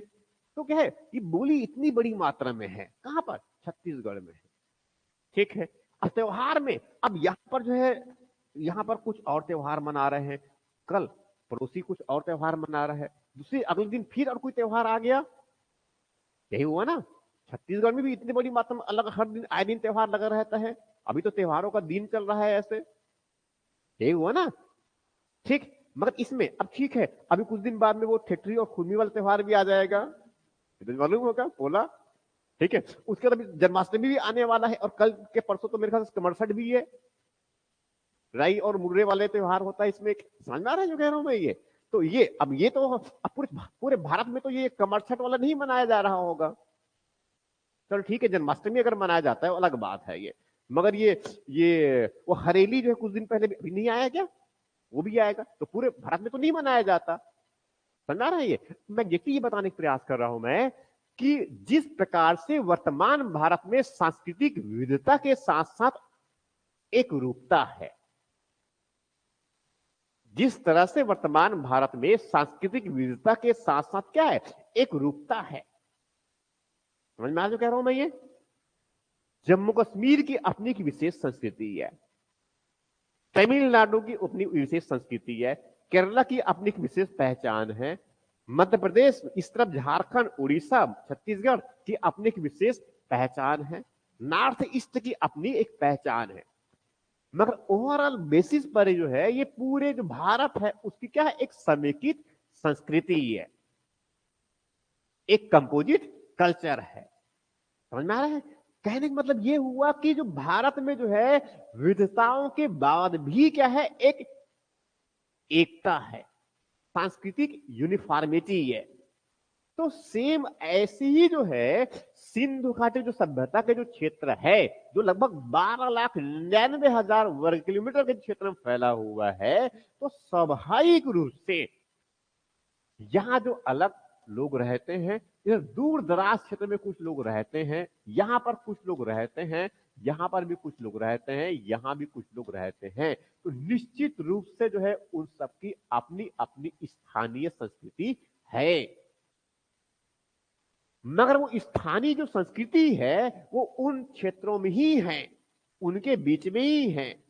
मगर इनके बाद भी इस इस पूरे को एक दूसरे से जोड़ने वाला एक क्या है, कुछ एक रूपता के तत्व है, जो उस पूरे हड़प्पा सभ्यता के लोगों को जो है एक बनाता है। हड़प्पा सभ्यता के लोगों को क्या है, एक बनाता है। जैसे कॉमन बातें इनकी, ये सभी जो है, जैसे कि जो है अग्निकुंड के जो साक्ष्य मिले हैं हमें, कहां पर मिला? कालीबंगा से भी मिला हुआ है, लोथल से भी मिला हुआ है, मिला हुआ है। पीपल के वृक्ष, उनकी पूजा, वृक्ष पूजा है, जल पूजा है, नाग पूजा है। समझ में आ रहा जो कह रहा हूं मैं ये? ठीक है। और वो मोहरे मिला है कहां से? मोहनजोदड़ो से। बैल की पूजा मिला, बैल। तो ये सब क्या है, वो केवल हड़प्पा से मिल रहे हैं ऐसा नहीं है, ये हड़प्पा से भी कई साक्ष्य मिले हैं, कृषि जैसे कालीबंगा से मिले हैं, लोथल से मिले हैं, और कुछ उधर जो है इस तरफ जो किलगुल मोहम्मद है पाकिस्तान में, वहां से मिले हुए हैं। इस तरह मोहनजोदड़ो से मिला है, सुक्का गंजोर से मिला हुआ है, गुजरात में भी मिला हुआ है। राइट? तो ये एग्जैक्टली क्या कर रहा है, वो पूरे उसमें एक रूपता को स्थापित कर दे रहा है। विविधता है नगरों की। अब सभी तो नगर नहीं है ना, तो दूर दराज क्षेत्र में, यहाँ जो किनारे किनारे बहुत उस उत्तरी क्षेत्र में जो कुछ, देखिए सुरतघोई अफगानिस्तान वाले क्षेत्र में एक सबसे उत्तरी इनका केंद्र है, सबसे उत्तरी क्षेत्र में, अफगानिस्तान वाले क्षेत्र में, तो बहुत सुदूर क्षेत्र में है ये। तो वहां पर जो है उनका जो वो जो भी नगर है, छोटे नगर है, मगर उनके उद्भव के लिए कारक अलग है। ये जो सुक्का गंडोर है ये भी नगर है, मगर क्यों विकसित हुआ है? क्योंकि क्या है, बंदरगाह है। तुतकोतड़ा ये भी क्या है, थोड़ा बंदरगाह के जैसा, इसीलिए बड़ा नगर बना। लोथल क्यों बड़ा नगर? बंदरगाह की वजह से। तो स्वाभाविक है दूर दराज क्षेत्र से लोग आकर के रहेंगे, कुछ यहाँ के लोग भी रहेंगे, कुछ यहाँ के लोग भी, यहाँ के भी लोग रहेंगे, यही होगा। अब नगर में है तो नगर में क्या होता है, कुछ यहाँ से, कुछ एमपी से आगे बस गए लोग, कुछ यहाँ उधर कहीं से और दूसरे राज्य से आगे, कुछ और किसी राज्य से आगे, तो नगर में क्या होता है, यही होता है ना। समझ में आ रहा है ये? तो कहने का मतलब ये है कि इस सिंधु घाटी सभ्यता में, हड़प्पा सभ्यता में सांस्कृतिक विविधता के तत्व है। दूर दराज क्षेत्र में मटके बनाने के तरीके बिल्कुल यहां पर अलग अलग प्रकार के मिदभांड, लाल रंग की मिदभांड काले रंग से सचा दिया गया है, यहां पर अलग प्रकार के मिदभांड। समझ में आ रहा है जो कह रहा हूं मैं ये? ठीक है। यहां पर ऊनी कपड़े पहनने के आदी है, यहां पर ऊनी कपड़े पहनने के आदी है। यहां पर बड़ी मात्रा में उत्पादन किसका होता है? कपास का उत्पादन होता है। इधर वाले थोड़ा क्षेत्र क्या है, थोड़ा शुष्क वाला क्षेत्र है। भेड़ बकरियां ऊपर क्षेत्र में ही पाले जाते हैं, वर्षा की मात्रा उधर थोड़ा कम है। समझ में आ रहा जो कह रहा हूं मैं ये? ठीक है। तो इस तरह से ये सब क्या है, उनकी खान पान रहन सहन को प्रभावित करेगा, स्वाभाविक है। अब जो इधर नदी के किनारे रहेंगे और इधर समुद्र किनारे रहेंगे, वहीं पर क्या करेंगे, वो मछली कांटा डाल करके ऐसे मछली पकड़ेंगे। और जहां पर मछली नहीं मिल रहा है, नदी नहीं है, नदी से थोड़ा दूर ग्रामीण बस्ती है, तो वहां पर कहां से मछली और कहां से कांटा और कहां से, समझ में आ रहा जो कह रहा हूं मैं ये? तो स्वाभाविक उनकी अपनी क्या है, एक अलग प्रकार की संस्कृति होगा, मगर इसके बावजूद उन सब में क्या है, एक रूपता होगा। समझ में आ रहा जो कह रहा हूं मैं ये? मतलब सिंधु घाटी सभ्यता में, हड़प्पा सभ्यता में सांस्कृतिक विविधता के साथ साथ जो है कुछ एक रूपता के तत्व है। ये क्या है उसमें विशेष है। एक रूपता के तत्व क्या है? एक प्रकार के जो स्टैंडर्ड उनके नगर बनाने के तरीके हैं, एक प्रकार की उनकी रहन सहन है। रहन सहन का कैसा स्तर है? उत्कृष्ट स्तर है। मोहनजोदड़ो में जो मकान बने हुए हैं, हड़प्पा में जो मकान बने हुए हैं, लोथल में जो मकान बने हैं, सब में शौचालय की व्यवस्था, सब में जो है स्नानागार, वो जो, और साथ में अलग से रसोई घर, कुएं, पीने की पानी की व्यवस्था, ये पूरे सभी नगरों में है। ये कॉमन बातें हैं। समझ में आ रहा है? तो ये इनकी विशेषता है। ये क्या हुआ? सांस्कृतिक विविधता के साथ साथ क्या लिया मैंने? एक रूपता के तत्व। क्लियर यहां तक समझ में आ रहा है? ये मुख्य बातें तो समझाना ही इनमें डिटेल्स में है। ठीक है। उसके बाद फिर जो है, अब इसके बाद में आगे जो है, जो अन्य अन्य वो भी बहुत महत्वपूर्ण ही है इनके जीवन के संदर्भ में। इनके जीवन के संदर्भ में, जीवन के मतलब क्या है, इनकी आर्थिक गतिविधियां। इन सबको बात में ले रहा हूं मैं, आर्थिक गतिविधियां, या फिर आर्थिक जीवन कर दीजिए इनको वो, या फिर इनको एक साथ में लेते हैं सामाजिक आर्थिक जीवन।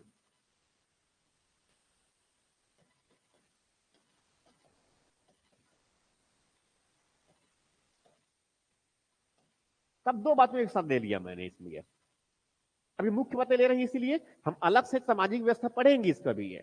ऐसे बहुत थोड़ा लंबा क्लास जा रहा है, मगर फिर भी समझेंगे इनको, इसी से फिर अलग अलग मिलेगा हमें। सामाजिक व्यवस्था अलग मिलेगा, साथ में क्या है, आर्थिक व्यवस्था अलग। ठीक है। तो सामाजिक व्यवस्था किस प्रकार की इनकी? इनकी समाज में जो है, एक तो इसमें बहुत से अलग अलग वर्ग की इनकी निवास, बहुवर्गीय समाज है। जैसे कि वर्तमान भारत की समाज किस प्रकार की है? बहुवर्गीय समाज है। किसी एक की भावना को अगर थोड़ी प्रकार से अगर प्रतीत होता है, एग्जैक्टली हुआ है कि नहीं हुआ तो बाद में पता चलेगा, मगर उनको ऐसा लगता है कि उनकी इस कार्य से या उनकी ऐसे कुछ बातें कह देने से जो है उनकी भावना को जो है ठेस हुआ है, तो अगले दिन क्या है, हम सड़क में आ जाएंगे। ठीक है। तो ऐसे कई वर्ग है। अब यहां पर कौन है, कुछ तो क्या है, जो एक शिक्षित और जो है थोड़ा सा ज्यादा सक्षम क्या है, एक शासक वर्ग है, कुलीन वर्ग है। इसमें सामाजिक रूप से क्या है, थोड़ा सा उत्कृष्ट स्तर में है, योद्धा है। सैनिक तो होंगे होंगे ना। अब इतना बड़ा सुव्यवस्थित नगर बनाए हैं, तो गवर्नेंस का तो अच्छा मॉडल रहा होगा। योद्धा वर्ग है, सैनिक, सुरक्षा, नगर के बनाए हैं, नगर दुर्ग बनाए हैं, इसका मतलब सुरक्षा की चुनौती उस समय भी उत्पन्न रहा होगा, जैसे कि वर्तमान में उत्पन्न है। इसीलिए वहां दुर्गकृत नगर बनाए हैं ना, इसलिए क्या है, दुर्गकृत नगर बनाए हैं। इनके साथ साथ जो है इसमें अब वो सैनिक है, इसका मतलब वहां पर योद्धा है, इसका मतलब क्या होगा, सैनिक भी तो होंगे ही होंगे। ठीक है। शासक वर्ग है, एक वर्ग कौन सा लिया मैंने, शासक वर्ग, जो सबसे प्रमुख है। क्या है, सबसे प्रमुख वर्ग है कौन सा, शासक वर्ग, जिनको कुलीन वर्ग भी कह सकते हैं हम, जिनको हम क्या मानेंगे, कुलीन वर्ग। इसको मैं चलो यहाँ पर लिख देता हूं मैं, एक शासक वर्ग है, शासक वर्ग, या फिर जिनको कुलीन वर्ग भी कह सकते हैं, एक ये हो गया। वैसी क्या है, योद्धा वर्ग। योद्धा मतलब कौन हुआ, जो थोड़ा सा सुरक्षा प्रदान करता है। अब किनको सुरक्षा प्रदान करेगा, नगर वासियों को सुरक्षा प्रदान करेगा। ठीक है। ये हो गया कौन सा, योद्धा वर्ग हो गया। और साथ में कौन हो गया इसमें, व्यापारी वर्ग। जैसे कि ना वर्तमान में CII, फिक्की, एसोचैम, नाम सुने इसका, नाम सुने हैं? CII, फिक्की, एसोचैम, ये नाम सुने हैं? फियो नहीं, कोई बात नहीं। ठीक है, तो व्यापारी वर्ग में कौन कौन सा हो गया? ठीक है, आप लोग कुछ नाम सुनते ही नहीं है तो फिर क्या किया जा सकता है ये। ठीक है, अब उसके बाद में क्या है, शिल्प एवं कारीगर, शिल्पकार एवं कारीगर। ये मैं सिर्फ नाम लिख रहा हूं, इसका मतलब सिर्फ ये है कि आपको इसके अंदर डिटेल से बातें लिखनी है, समझ में आनी चाहिए। ठीक है, अब इसमें जैसे कि मैंने क्या बताया, शासक वर्ग है। अब इतने विकसित नगर का जब निर्माण किया जा रहा है, विकसित सभ्यता का निर्माण किया जा रहा है, तो स्वाभाविक है इसमें जो शासक वर्ग रहा होगा बड़ा शक्तिशाली रहा होगा, ऐसा लगता है? स्वाभाविक है। योद्धा वर्ग, अब इतने बड़े क्षेत्र को अगर प्रबंधित रखना है तो स्वाभाविक ही रक्षा करने की विशेष व्यवस्था करना पड़ेगा ना। क्योंकि इसके बाद के काल में देखें तो पशुओं के लिए झगड़े होते हैं, पशुओं को चुरा कर ले जाते हैं और उसके लिए युद्ध लड़ते हैं, गविष्टि नाम का, वैदिक काल में है ना। तो यहाँ पर भी तो समस्या है सुरक्षा की, और सुरक्षा की चुनौती तो जो है हमेशा मानव के जीवन के शुरुआत से रहा है, सबसे बड़ी समस्या तो यही है। ठीक है, दूसरा क्या है, व्यापारी वर्ग है। तो व्यापारी वर्ग मतलब क्या है, व्यापार, देखो दबाव समूह के रूप में काम करते हैं ये व्यापारी वर्ग जो है। भारत सरकार के लिए भी दबाव समूह के रूप में काम करते हैं कि ऐसा नीति बनाए, नहीं तो फिर क्या है, हम पैसा निवेश नहीं करेंगे। इसीलिए जो है बजट बनाने से पहले उनको पूछने जाते हैं हम, वित्त मंत्री उनके बैठक करते हैं कि भाई बताइए आप किस तरह चाहते हैं। ठीक है, तो एक वर्ग कौन सा है, व्यापारी वर्ग। शिल्पकार और कारीगर, प्रधानमंत्री विश्वकर्मा योजना तो मालूम होगा ना, शिल्पकारी को और बढ़ावा दे रहे हैं। अगर हड़प्पा के समय अगर जिस प्रकार की उत्कृष्टता वर्तमान में होता तो पूरे विश्व में क्या है, हम नंबर 1 में होते। हमें अपने इतिहास से कुछ सीखना पड़ेगा, यही है ना।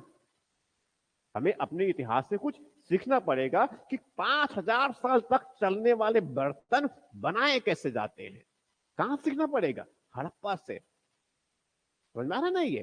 तो अगर कोई ऐसा व्यक्ति तो मिलना असंभव है। ठीक है, मगर प्रधानमंत्री विश्वकर्मा योजना के अंतर्गत अगर ऐसे कोई व्यक्ति का अगर विकास हो जाता है, समझ रहे हैं ना, भारत की अर्थव्यवस्था का कितनी बड़ा एक, ठीक, एक ये हो गया। अब इसके बाद दूसरा और एक वर्ग इसमें कौन है, कृषक वर्ग है। वर्तमान में बहुत बड़ा वर्ग क्या है, कृषक वर्ग है। अब इसके लिए एक समस्या भी है और ये स्वयं एक समस्या भी कभी कभी हो जा उत्पन्न कर देता है, यही होता है ना ये। तो कृषक वर्ग है एक बहुत बड़ा। तो इस समय भी जो है बड़ा, जैसे वर्तमान में कृषक वर्ग है, वैसे उस समय बहुत बड़ी मात्रा में क्या है, कृषक वर्ग रहा है। तो चूंकि बहुत बड़ी मात्रा में उत्पादन का जो कार्य अधिकतम मात्रा में कौन करेगा, कृषक वर्ग ही करेगा ना। कौन करेगा, कृषक वर्ग करेगा। तो ये कहे ना कि अब एक जनरल स्टेटमेंट क्वेश्चन पूछेगा प्रारंभिक परीक्षा में, नंबर 1 स्टेटमेंट है, निम्नलिखित कथनों पर विचार कीजिए। आपको इस पर क्या करना है, विचार करना है, मतलब सोचना है, कुछ तो सोचना पड़ेगा। ठीक है, पहले सोचिए आप कि पहली स्टेटमेंट है और साथ में ऑनलाइन में है, वो भी अच्छे से सुनते रहेंगे और जवाब देंगे। निम्नलिखित कथनों पर विचार कीजिए। नंबर 1 स्टेटमेंट है, पहली स्टेटमेंट है, हड़प्पा सभ्यता में नगरीय जनसंख्या ग्रामीण जनसंख्या से अधिक था। नंबर 1 स्टेटमेंट, पहला स्टेटमेंट है, नगरीय जनसंख्या ग्रामीण जनसंख्या से अधिक थे। पहला स्टेटमेंट हो गया। दूसरा, समाज में व्यापारी और धनी वर्ग का प्रभुत्व था। दूसरी स्टेटमेंट हुआ। ठीक, अब विकल्प है, उपर्युक्त में से कौन सा सही है। ऑप्शन ए केवल एक, ऑप्शन बी केवल दो, सी एक व दो दोनों सही, डी ना तो एक ना तो दो। क्या उत्तर आएगा, रिस्पॉन्ड करेंगे जल्दी से।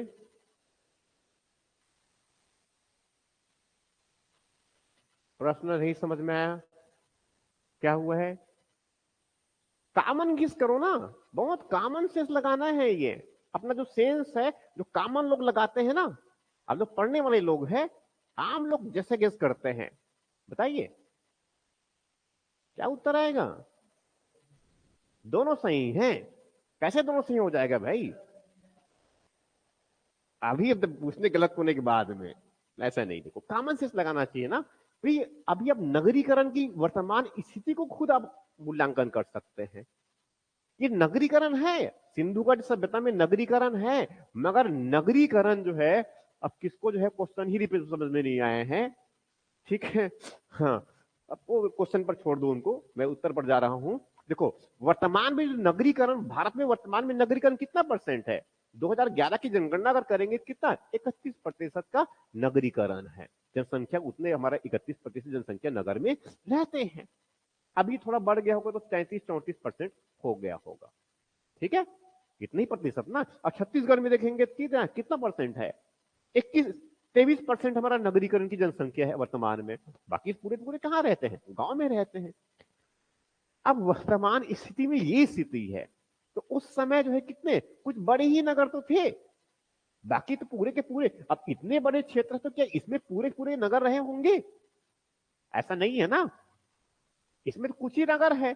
अब नगर के नाम कुछ तो गिन ही सकते हैं आप, बड़े नगर तो वही हुआ ना। अब बाकी तो क्या है, कुछ बड़े नगर। अब बड़े नगर के मतलब नाम ऐसी याद कर लो, क्या है? मोहनजोदड़ो है, हड़प्पा है, कालीबंग है, राखागढ़ी है, बनावली है, मिताथल है, लोथल है, सुतका गंडोर, सुतकोतड़ा, सुतका कोह, और रंगपुर, देसलपुर, दाइमाबाद, इमामगांव, केटा, किलगुल मोहम्मद,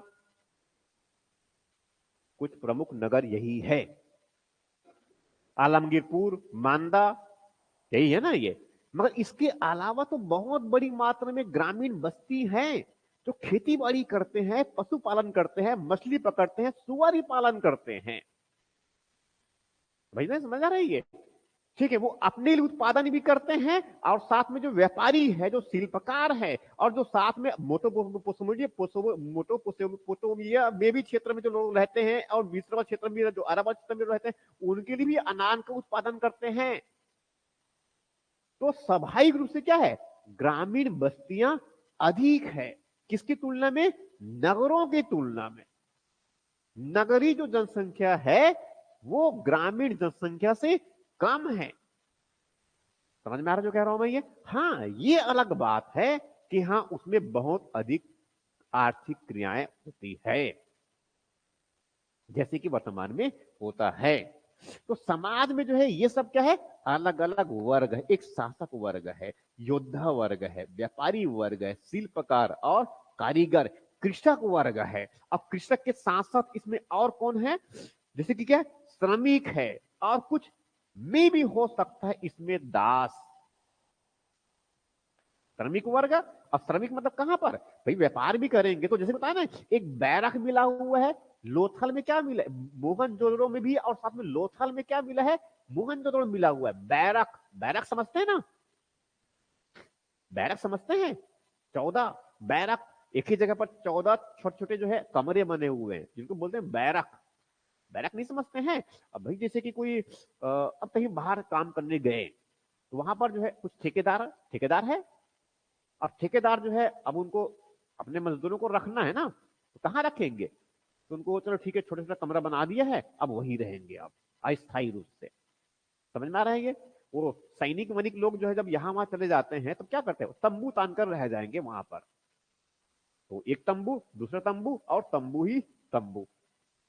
समझ रहा है ये? तो छोटे छोटे कमरे बना दिए अस्थायी रूप से हमने, तो उनको क्या बोलते हैं? बैरक। उसे क्या बोलते हैं? बैरक। ये मंगल पांडे, कहां पर बैरक था इनका? कौन सा बैरक वाला? राशि? नहीं नहीं, वो क्या नाम है इनका? बैरकपुर। फिर पश्चिम बंगाल में जगह नाम था ना ये, जहां पर उन्होंने विद्रोह किया था। ठीक, ये वाला। तो ये जो क्या है, एक ऐसा जो है, ऐसा बनाने मतलब क्या हुआ, ऐसा बनाने का मतलब क्या हुआ कि ये मजदूरों की एक पूरी टोली है। व्यापार करने के लिए जो है, स्वाभाविक है, जब इतनी बड़ी मात्रा में अनाज को जो है जहाजों में लादना है, वहां से सामान को उतारना है, तो कौन करेगा ये? मजदूर ही तो करेगा ना। तो एक बड़ा वर्ग कौन है? श्रमिकों का है, मजदूरों का है ये। ठीक है। और इसके जो है हमें जो है पुष्टि इस बात से भी होता है कि जो लोथल है, जो बंदरगाह है जहां पर, वहां जो विशाल अन्नागार बना हुआ है, कोठार, उसके चारों तरफ, उसमें चारों तरफ क्या बने हैं? कुछ कुछ उसमें क्या बने हैं? छोटे छोटे कमरे बने हैं। ऐसा माना जाता है कि वहां जो काम करते थे श्रमिक, उनके रहने का वो निवास स्थान। समझ में आ रहा है जो कह रहा हूं मैं? ये इस तरह से, तो ये क्या है, इनके अलग अलग ये समाज में वर्ग है। क्लियर है यहां तक? ये इनकी सामाजिक सामाजिक जीवन में इस प्रकार का है। मगर इसमें क्या है, ये बहुवर्गीय है। समझ में आ रहा है ये? तो सिंधु घाटी सभ्यता, ये हड़प्पाई जो लोग है, हड़प्पाई जो सामाजिक व्यवस्था जो है बहुवर्गीय थे। जीवन में, जीवन की जो गुणवत्ता है, जीवन जीने की जो गुणवत्ता है, वो अपने आप में जो है उत्कृष्टता का एक स्तर है, एक उत्कृष्ट जीवन स्तर है। भोजन में जो प्रयोग करते हैं, ये शाकाहारी भी है और साथ में क्या है, मांसाहारी भी है। गेहूं, चावल, जौ, उड़द, मटर, तिल, सरसों, अलसी। ठीक है। अब साग सब्जी के तो नाम पता नहीं है। खजूर, केले, बेर। ठीक है। इनका प्रयोग करते हैं, इनका ये प्रयोग करते हैं। मगर ये मछली भी खाते हैं। मछली के कांटे मिले हैं, मछली पकड़ते हुए उसके मोहरे बने हुए हैं, पसंद रहा होगा। ठीक। मछली और चावल खाते रहे होंगे। सुअर भी उनके मिले हुए। भेड़ और बकरी तो स्वाभाविक है, उत्तर पश्चिमी क्षेत्र में क्या करेंगे, भेड़ और बकरी पालेंगे भी और खाएंगे भी। खजूर, अनार के साक्ष्य मिले हुए हैं। तरबूज, तरबूज तो जो है वो जायद फसल है ना, तरबूज के साक्ष्य मिले हैं। ठीक है। और ये सभी इनमें से है। तो ये भोजन में क्या है, इनके खान पान में क्या है, शाकाहारी भी है और साथ में क्या है, मांसाहारी। अब इनके जो है पोशाक, वस्त्र, वस्त्र वाला इनका तो कैसे वाले हैं, ये खादी पहनने में भी जो है बहुत अच्छा रुचि लेते हैं। ऊनी कपड़े भी पहनते हैं और रेशमी कपड़े पहनते हैं ये। क्योंकि कपड़े जो है, एक तो कौन से देखे, वो जो पुरोहित का जो मूर्ति मिला है ना, उसमें ऐसे चादर ओढ़े हुए से देखिए ना, कैसे कढ़ाई किया गया है, कितनी पसंदता कढ़ाई है उसमें।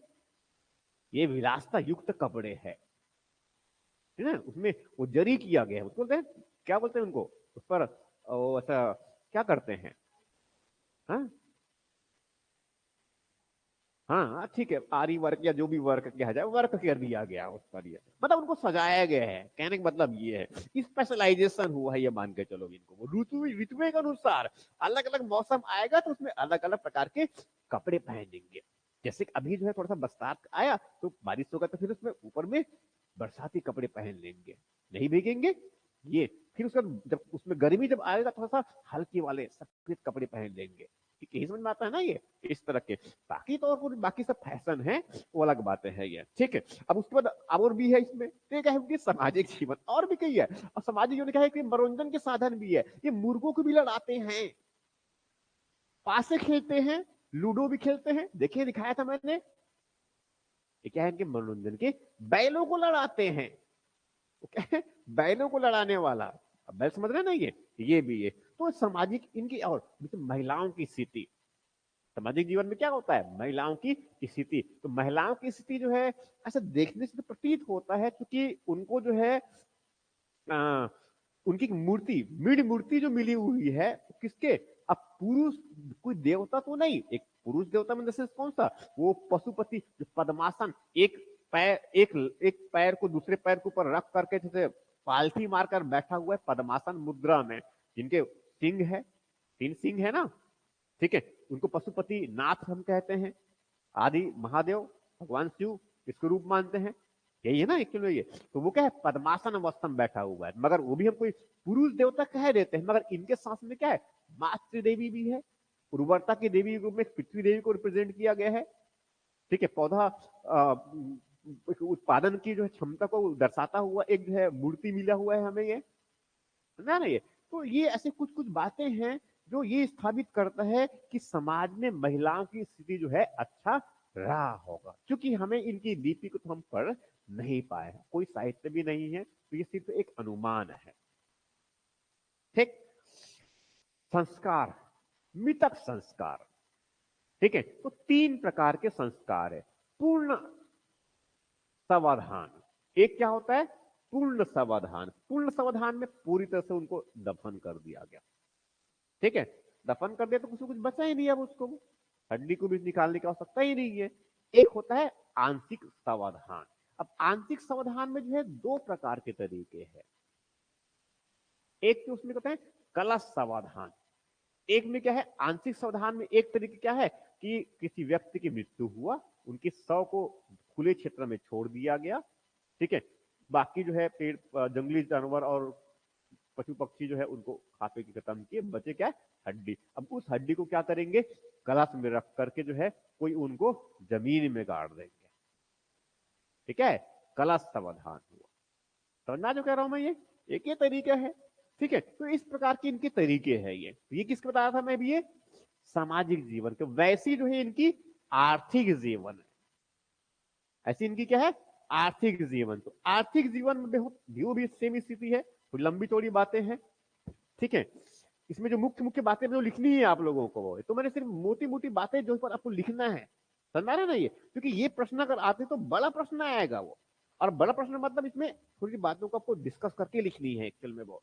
अब इसी को मैं थोड़ा सा आगे जो है इसमें आर्थिक जीवन, सामाजिक और किसको लिया हूं मैंने, आर्थिक। तो आर्थिक जीवन में क्या बातें हैं, इसमें मुख्य मुख्य बातों को अब डिस्कस कर देंगे। ये मुख्य मुख्य बातें मतलब क्या है, इनका जो अर्थव्यवस्था जो स्वरूप है, ये समझ में आ रहा है, कुछ समझ में आ रहे हैं। मैंने क्या क्या डिस्कस कर दिया इसमें, मैंने पहले क्या बताया, ये हड़प्पा सभ्यता की विशेषताओं की बात कर रहा हूं। इसके पहले मैं डिस्कस किया था कि इसमें नगरीकरण को बढ़ावा देने वाले कारकों की बात किया था मैंने। पहले किसकी बात किया, सरप्लस प्रोडक्शन एग्रीकल्चर में, ये जो नगरीकरण को बढ़ावा देता है। दूसरा, व्यापार और वाणिज्यिक केंद्र का विकास हुआ था, ये नगरीकरण को बढ़ाता है। फिर धनी वर्गों की उपस्थिति, ये नगरीकरण को बढ़ाता है। फिर नगरीकरण सक्षम शासक वर्ग की उपस्थिति, ये नगरीकरण को बढ़ाता है।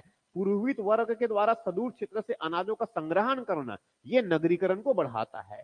फिर शिल्प और कारीगरी क्षेत्र में उपलब्ध होना, ये नगरीकरण को बढ़ाता है। ठीक है, उसके बाद भी डिस्कस कर रहा हूं मैं हड़प्पा सभ्यता की विशेषताएं, जो कॉमन विशेषताएं हैं उनकी बात कर रहा हूं मैं, जिनमें क्या है, पहला क्या है, ये देसी और पहली नगरी सभ्यता, सबसे पहली विशेषता, बहुत इंपॉर्टेंट और सबसे इंपॉर्टेंट भी है ये पहली बात है। तो जब भी लिखेंगे तो मेन हेडिंग यही बनाएंगे आप, और उसमें दो बातें डील कर रहे हैं आप। तो एक पैरा में जो है एक बातें लिखेंगे और दूसरे पैरा में दूसरी बातें लिखेंगे। फिर किसकी बात किया मैंने, नगर योजना और भवनों का निर्माण, यहां भी दो बातें लिख रहे हैं आप। तो उनकी क्या है, नगर योजना। तो नगर योजना कैसे है, बिल्कुल सुनियोजित ग्रिड पद्धति है, सड़कों का ऐसा बड़े बड़े निर्माण, जाल बनाया गया है, नाली है, नरमोहे हैं, समझा रहा ना ये सब बातें हैं। फिर इसमें जल प्रबंधन की व्यवस्था, सीधा एग्जांपल किसका देंगे, धौलावीरा का वाटर हार्वेस्टिंग सिस्टम का। धौलावीरा का जो है वाटर हार्वेस्टिंग सिस्टम का इमेज देख लेंगे आप लोग गूगल में सर्च करके, समझ में ज्यादा और अच्छा आएगा। धौलावीरा का गुजरात में है ना, मालूम होगा ये। ठीक है, एक ये विकसित व्यापारिक केंद्र और नगर, ठीक है, ये बड़ा एग्जाम्पल हुआ। उसके बाद किसकी बात किया मैंने, लिपि और लेखन की बात किया मैंने, इंपॉर्टेंट है, विशेष है ये।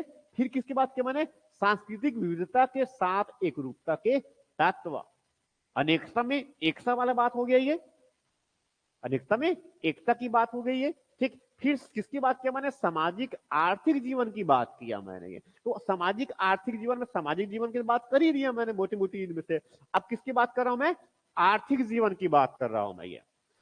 किनकी बात किया, आर्थिक। अब आर्थिक जीवन में समझना है हमें, तो सबसे पहले मुख्य बात इसमें क्या है, उनका स्वरूप। उनका क्या है, स्वरूप। ठीक है, तो स्वरूप किस प्रकार का है, ये उन्नत कृषि व्यापार वाणिज्य आधारित अर्थव्यवस्था, यही टर्म्स यूज बात करना है। जब भी लिखेंगे आप इनके बारे में तो ऐसी शुरुआत करेंगे। सिंधु घाटी सभ्यता या हड़प्पा सभ्यता के जो आर्थिक जीवन का जो स्वरूप है, उन्नत कृषि, व्यापार, वाणिज्य आधारित अर्थव्यवस्था था। क्या है? उन्नत कृषि, पशुपालन भी है, व्यापार, वाणिज्य आधारित अर्थव्यवस्था। आप सब कुछ याद नहीं रख सकते। मेन जो है स्ट्रक्चर जो है, जो मुख्य परीक्षा में लिखना है, उस स्ट्रक्चर को हमें दिमाग में रखना है। समझ में आ रहा जो कह रहा हूं मैं? ये इनके बाद जब किताब पढ़ेंगे तो चीजें ऑटोमेटिकली जो है उस फ्रेम में आता चला जाएगा। तो हमें दिमाग को फ्रेमिंग करनी है एक्चुअल में वो, राइट? हमें दिमाग को क्या करनी है? फ्रेमिंग करनी है, तो स्ट्रक्चर समझ में आ जाए हमें। ये जैसे जो है मैंने यहां बताया आर्थिक जीवन, किनकी आर्थिक जीवन की बात कर रहे हैं हम? सिंधु घाटी सभ्यता के लोगों की। तो आर्थिक जीवन में जो है उनका सबसे पहले अब उनका जो है स्वरूप, उनका मुख्यतः उनके जीवन का आधार क्या था आर्थिक जीवन का? तो क्या है? उन्नत कृषि और पशुपालन भी है, शिकार भी करते हैं अभी ये। अब ये नहीं कह देना कि हड़प्पा उधर पसान वाला चला गया तो शिकार नहीं करते, ऐसा नहीं है। आज भी लोग शिकार करते हैं, मछली तो मारने आज भी जाते हैं ना, ठीक? तो मगर सबसे इंपॉर्टेंट क्या है अब इसमें? उन्नत एग्रीकल्चर है। ये बिल्कुल डेवलप्ड एग्रीकल्चर है, एक विकसित प्रकार की कृषि आधारित अर्थव्यवस्था है, जिसने व्यापार और वाणिज्य को प्रोत्साहित किया है। वर्तमान में जो हमारी कृषि जो अर्थव्यवस्था रीढ़ की हड्डी बनी हुई है, हम ये कहते हैं ना, मानसून इस बार थोड़ा ठीक ठाक हुआ है, तो इस तरह व्यापारी वर्ग भी थोड़ा खुश होगा, क्या दिवाली के समय ज्यादा सामान बेचेंगे, पहली व्यवस्था करेगा। क्यों? किसानों के पास थोड़ा ज्यादा पैसा मिलने वाला है। समझ में आ रहा है ना? ये तो वैसी क्या है? तो कृषि उन्नत कृषि है, सरप्लस प्रोडक्शन है। सरप्लस प्रोडक्शन होगा तो स्वाभाविक क्या है? व्यापार की गतिविधियां जो है आगे बढ़ेंगी, व्यापार और वाणिज्य की मात्रा बढ़ेगी। व्यापार होगा किसका? अनाज का व्यापार होगा। किसका? अनाज के व्यापार होगा। अनाज के व्यापार के साथ साथ क्या है?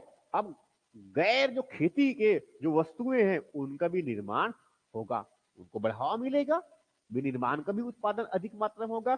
उद्योग, कुटीर और छोटा लघु उद्योग, उसका निर्माण बनेंगे, मन के बनाएंगे। अब ये डिस्कस करूंगा अलग अलग ये। अब इसमें एक इनके अगर देखिए इसमें जो है तो इसमें एक इसमें क्या क्या मिलेंगे हमें? ये इसमें क्या क्या मिलेगा? ये बहुत बारीक है, इसमें ये ले लिया जाता है। तो अब इसमें क्या मिलेगा? पहला क्या है? सोचना सब कॉमन बातें हैं। कृषि के बारे में सोचिए, किसके बारे में सोचेंगे? कृषि के बारे में। अब एग्रीकल्चर जब भी आप सोचेंगे तो सबसे पहले दिमाग किस पर जाना चाहिए हमारा? जमीन पर। अब इस तरफ कवर्धा वाले क्षेत्र में कहेंगे तो फर्टाइल लैंड तो है ही नहीं है वहां पर, मगर गंगा के मैदान फर्टाइल लैंड है। और जो क्षेत्र में, जिस क्षेत्र में अगर नदी है और वहां पर बाढ़ आता रहो पहली प्रत्येक वर्ष शुरुआती दौर पे, और अच्छी उपजाऊ मिट्टी अगर लेके आए, मतलब क्या है? फर्टाइल लैंड है। वो कैसा वाला मिट्टी बना? भांगर की बागर? नहीं है, ठीक है। हाँ, मतलब प्रत्येक वर्ष जो एक उपजाऊ मिट्टी जो है प्राप्त होता है, कहां पर? सिंधु और उनकी सहायक नदियों के माध्यम से ये क्षेत्र हुआ। मतलब यहां पर क्या है? एक कैसा है? एक क्या है? उर्वर भूमि है, उर्वर भूमि है। कृषि के लिए अनुकूल जलवायु है, कृषि के लिए अनुकूल जलवायु है, अनुकूल जलवायु है। मैं अलग से पूरे इकोनॉमिक्स करवाऊंगा इसमें ये, ठीक है। उन्नत उर्वर भूमि है, कृषि के लिए अनुकूल जलवायु है, उन्नत कृषि तकनीक है, उन्नत कृषि तकनीक है। इनके पास में जो है खेती कैसे किया जाना है उनका भी इनको ज्ञान है, फसलों की जानकारी है, फसलों के जो है 3 फसल सीजन इनके पास में जानकारी में है। नंबर 1 है खरीफ फसल की भी सीजन के उसकी फसल है, चावल का उत्पादन करते हैं खरीफ में, उड़द का उत्पादन करते हैं, गन्ने का उत्पादन, नगदी फसल का उत्पादन करते हैं, ठीक है।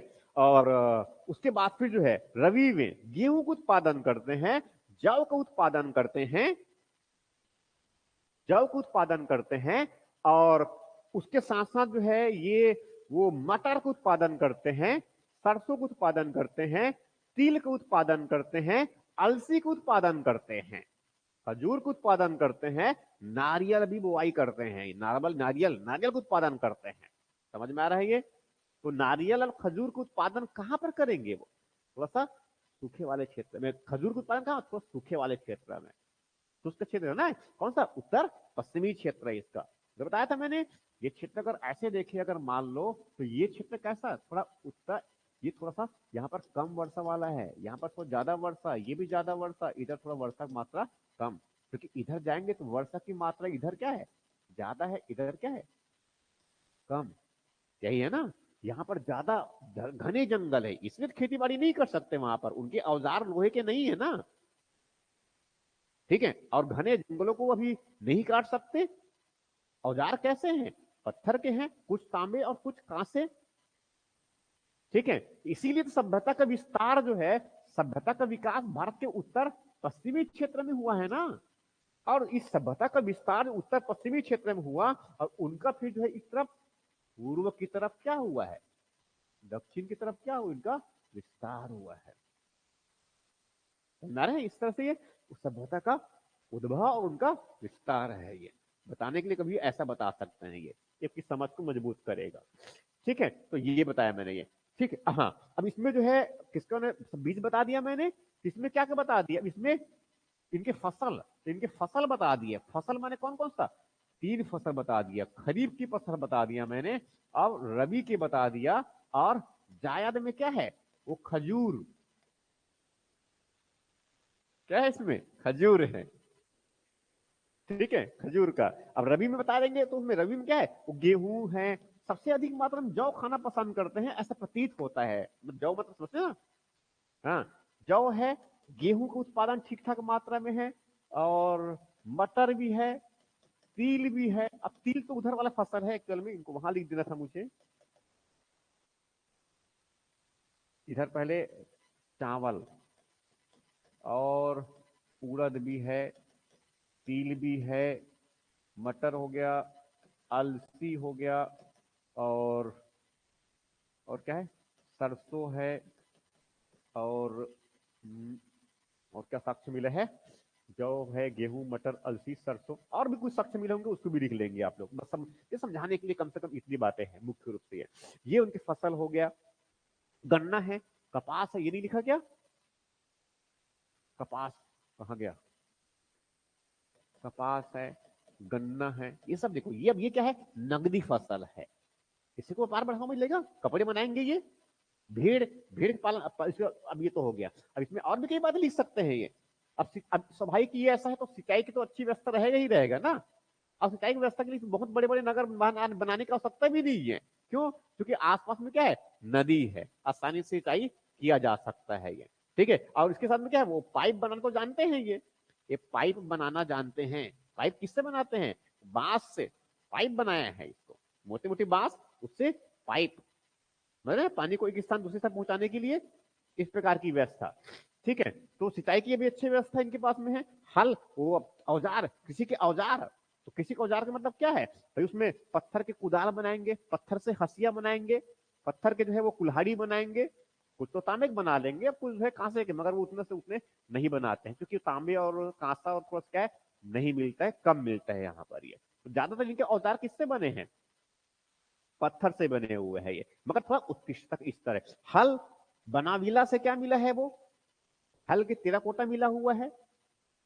कालीबंगा से क्या मिला है, वो खेते हुए जुताई के साक्ष्य, जोते हुए खेत के साक्ष्य मिले हुए हैं, जानते हैं ऑलरेडी। अब जोतेंगे कौन, अब खुद तो नहीं खींचेंगे ना हल को, यहाँ पर कौन है, बैल है, उससे खिंचवाएंगे, और कुछ नहीं तो ऊंट भी है, उससे खिंचवाएंगे, खिंचवाया जा सकता है ना, ठीक है।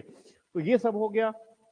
ठीक, तो ये फसल है इनके पास में है ये। अब इसके बाद में क्या है, अब इसमें वो नकदी फसल है, तो नकदी फसल मतलब गन्ना और क्या है, कपास है। वस्त्र उद्योग ठीक ठाक रहा होगा। टेक्सटाइल इंडस्ट्री, ऊनी कपड़े हैं, रेशमी कपड़े हैं और सूती कपड़े हैं। एक ये हो गया फसल। अब इसमें और भी कई बातें हैं। सिंचाई की व्यवस्था अगर बताना हो तो क्या है, धौलावीर तो बता देंगे, तो इसमें लिख लीजिए आप साइड में बताने के लिए, सिंचाई के बारे में बता देना है। तो एग्जाम्पल कौन सा दे देंगे, धौलावीरा का एग्जाम्पल दे देंगे। ठीक है, अब इसके अलावा और इसमें अब उसमें आगे बढ़ जाता हूं मैं।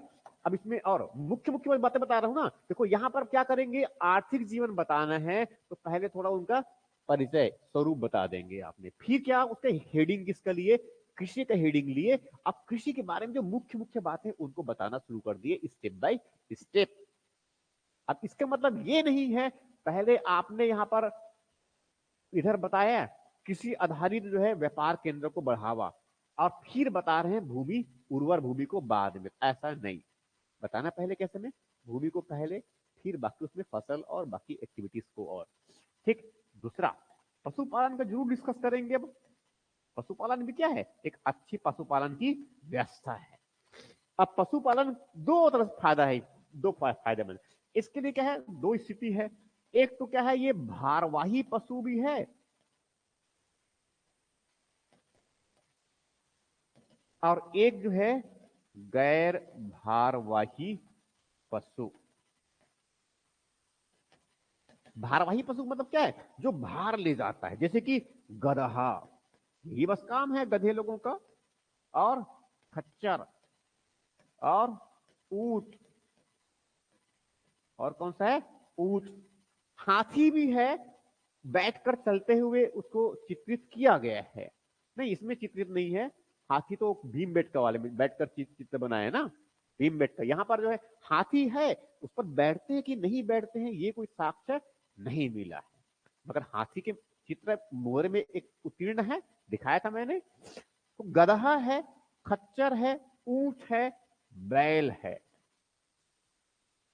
ये क्या है, भार खींचने के लिए ही है, अभी भी सेम काम करता है ये। 5,000 साल पहले भी वही काम करते थे और आज भी वही काम करते हैं। कोई बदलाव नहीं हुआ, मतलब इनकी मतलब बुद्धिमत्ता का विस्तार कितना हो रहा है। ठीक है, तो इसका मतलब है कि विकास की इसीलिए आप लोग सीख नहीं पाते हैं, इसीलिए आप लोग इतना समझाने के बाद भी सीख नहीं पाते हैं, कारण लगता है कि यही है। ठीक है। गैर भारवाही पशु, मैं गधों की और खच्चर की बात कर रहा हूँ, यहाँ पर मैं ऊंट की बात कर रहा हूँ। बैल की ये लोग नहीं सीख पाते हैं, मैं अब किसी और की बात नहीं कर रहा। अब गैर गैर भारवाही, इसमें क्या हो जाएगा, गाय है और वो भेड़ बकरियां हैं। ठीक है, भेड़ बकरियां, सुअर भी है, कुत्ते ही पालते हैं ये, बिल्ली भी पालते हैं। वो देखिए एक चिन्ह मिला है जिस पर बिल्ली को दौड़ाते हुए कुत्ते के चिन्ह बने हुए हैं, उनके पैरों के पंजे के आकार। ठीक है, पड़े होंगे ये। ठीक है, तो सुअर हो गया, कुत्ते हो गया, बिल्ली हो गया, और भी कई है, ये तो है ही ऑलरेडी। ठीक है, तो हाँ, अब इसमें हाथी भी है, मिला है ना हाथी की, हाथी के दांत मिले हुए हैं, उससे आभूषण बनाते हैं, बेचते हैं। ठीक है, तो इसमें और भी लिख सकते हैं आप, इसमें कई और भी है।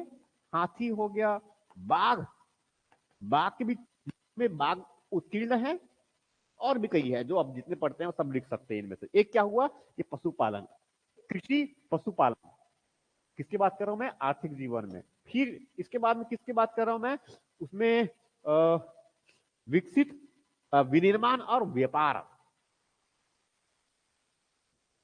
इनको जल्दी जल्दी लिख लीजिए, विनिर्माण और व्यापार। मेन हेडिंग बस लिख लीजिए इनमें, क्योंकि तो आगे तो इनको एक्सप्लेन करूंगा ही करूंगा मैं ये। तो विनिर्माण और व्यापार में क्या है, तो विनिर्माण के लिए क्या है इनके पास में, कुछ कुटीर उद्योग, कुटीर कुटीर और लघु उद्योग। तो ये क्या बनाएंगे, जैसे कि जो है कालीबंगा में, तो कालीबंगा में क्या बनाएंगे, चूड़ियां, क्या बनाएंगे, चूड़ियां, अब चूड़ियां बनाने का मतलब क्या है? काले रंग की चूड़ियां। जब काले रंग की चूड़ियां बना रहे हैं इसका मतलब बाकी और रंगों की चूड़ियां जरूर बनाते रहे होंगे। तो काली रंगों की चूड़ियां की जो इतिहास है कितना साल पुराना है? 5000 साल पुराना है। और अभी भी जो है जब बच्चे का जन्म होगा तब किस रंग की चूड़ी पहनाएंगे? सबसे पहले काले रंग की चूड़ी पहनाएंगे। और साथ में जो है वो गांव के जो है बाहर एक पीपल का पेड़ है, वहां पर जो है एक और दूसरी माँ रहती है, उनको भी काले रंग की चूड़ियां चढ़ाएंगे। पता होगा ना? ठीक है, समझ में आ रहा होगा ये? हाँ। तो काले रंग की चूड़ियों का जो इतिहास है क्या है? बहुत पुराना है। कितना पुराना? 5000 साल पुराना, ये तो बिल्कुल कह सकते हैं। क्यों? क्योंकि काली बंगा में क्या मिला है? काले रंग की चूड़ियां, कांच की चूड़ियां मिली हुई है। तो काले रंग की चूड़ियां तो बनते रहे होंगे और काली बंगा में जरूर बनाते रहे होंगे, पहनते भी रहे होंगे। चूड़ियां कैसे? काले रंग की। ठीक है, ये हो गया। अब उसके साथ साथ इसमें ये तो ये हो गया। अब ये तो मैंने कुछ बताया। अब इसी में मनके बनाने की फैक्ट्री,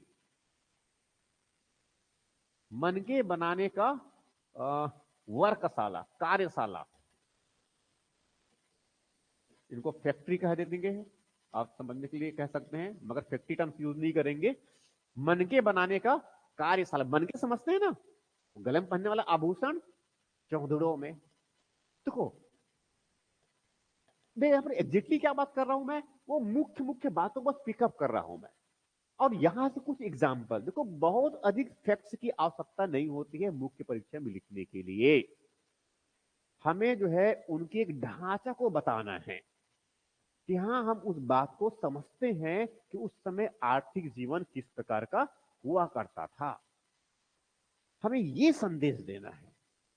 समझ में आ रहा जो कह रहा हूं मैं? ये हमें जो है पूरे तथ्यों को ही बहुत बड़ी मात्रा में भरमार बता देना, ऐसा नहीं है।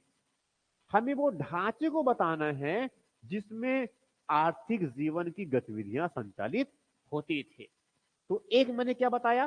कृषि, फिर पशुपालन, फिर विनिर्माण और व्यापार। अब ये तो मैंने कुछ एग्जाम्पल से दी इसके विनिर्माण का, तो ऐसे और भी कई विनिर्माण के क्षेत्र है। अब इसमें और भी क्या है? इसमें कई गतिविधियां बता सकते हैं। अब उसमें कुंभकार, मितभांड, अलग अलग प्रकार के मितभांड है। अब पाषाण के अलग अलग उपकरण और औजार, तांबे के अलग अलग उपकरण और औजार, कांसे के अलग अलग उपकरण और उनके औजार, सोने के आभूषण, चांदी के आभूषण। समझ में आ रहा जो है? बढ़ाई गिरी है। ये सब क्या है? ये अलग अलग। तो इसमें क्या है? विनिर्माण की कई वस्तुएं, कुछ सजावटी वस्तुएं हैं, कुछ विलासता की वस्तुएं हैं, कुछ आवश्यक वस्तुएं हैं घरेलू कामकाज के लिए। ठीक, तो ये सब खुद उपयोग के लिए भी है और साथ में इनका व्यापार भी किया जाएगा। ठीक, ये व्यापार और इनके, अब व्यापार में क्या है? दोनों प्रकार के व्यापार। कौन सा? आंतरिक और साथ में बाह्य, इनको विदेशी व्यापार कह देते हैं। ठीक है, इस जगह का नाम जो है मेलुहा, मेलुहा। जो मेसोपोटामिया की जो है जो प्राप्त, जो मेसोपोटामिया क्षेत्र में शिलालेख प्राप्त होता है उसमें एक जगह का नाम मिलता है। उसमें इस शब्द को लिखा गया है मेलुहा। मेसोपोटामिया के क्षेत्र में मिले जो शिलालेख है, इसमें जो शिलालेख मिले हुए हैं, इस शिलालेख में एक शब्द मिलता है मेलुहा। समझ में आ रहा है ये? भाई पूरी जो बातें बता रहा हूं पूरा टेक्स्ट बुक का है। 12th तक एनसीईआरटी में बहुत अच्छे से पढ़ेंगे आप लोग। समझ में आ रहा है ये? ठीक है, तो लगभग मोटी मोटी में जितने शब्द यूज कर रहा हूं मैं, जितने वर्ड यूज कर रहा हूं ना, ये पूरी बातें जो है आपको उस शब्द में, उस किताब में मिल जाएंगी। समझ में आ रहा है ये? उनको बहुत सरसली पढ़ना है आपको। वो जितने भी शब्दावली जो आ रहे हैं ना मेरे, ये वो सब के सब उस टेक्स्ट बुक से है, उसके दायरे में आ जाएगा। ये आपकी समझ को और मजबूत कर देगा। उसमें बहुत छोटे छोटे सेगमेंट बना कर दिया हुआ है। ये नगरों का उत्थान कैसे हुआ, पतन कैसे हुआ, व्यापार शिल्पकारी ये कैसे बढ़े हैं, समझ रहे हैं ना। ये दो नंबर 4 नंबर के प्रश्न उत्तर लिखने में बहुत आसान हो जाएगा वहां पर। ये तो मेसोपोटामिया के क्षेत्र में जो मिले जो शिलालेख है उसमें एक शब्द मिलता है, कौन सा, मिलवा। ये मिलवा शब्द जो है ये सिंधु घाटी क्षेत्र में जो लोग रहते थे, घाटी क्षेत्र को रिप्रेजेंट करता थे, को प्रस्तुत करते थे।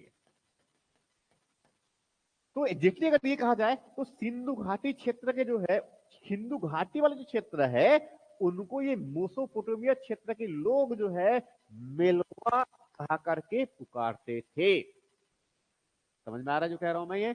वैसे एक और नगर है दिलमुख नगर, उधर बहरीन के तरफ में। तो वो जो है इस मेलवा और जो दिलमुख नगर है उन दोनों के बीच, दिलमुख नगर और उस तरफ क्या है अरब क्षेत्र, दोनों के बीच में जो है एक संपर्क नगर के रूप में भी काम करता था। एक और नगर जो है सुरतघोई, मैंने एग्जाम्पल में थोड़ा वर्ड यूज किया था, मैंने सुरतघोई बताया था मैंने, थोड़े पहले में एक वर्ड यूज किया था मैंने सुरतघोई। ये कहां पर है, अफगानिस्तान वाले क्षेत्र में है। तो ये अफगानिस्तान और ईरान और वहां से मध्य एशिया के तरफ एक संपर्क क्षेत्र के रूप में काम, संपर्क नगर के रूप में भी काम करता था। तो इस प्रकार से, और साथ में मतलब क्या है, लोथल भी है, साथ में क्या है, लोथल भी है। तो लोथल क्या है, एक बंदरगाह नगर है।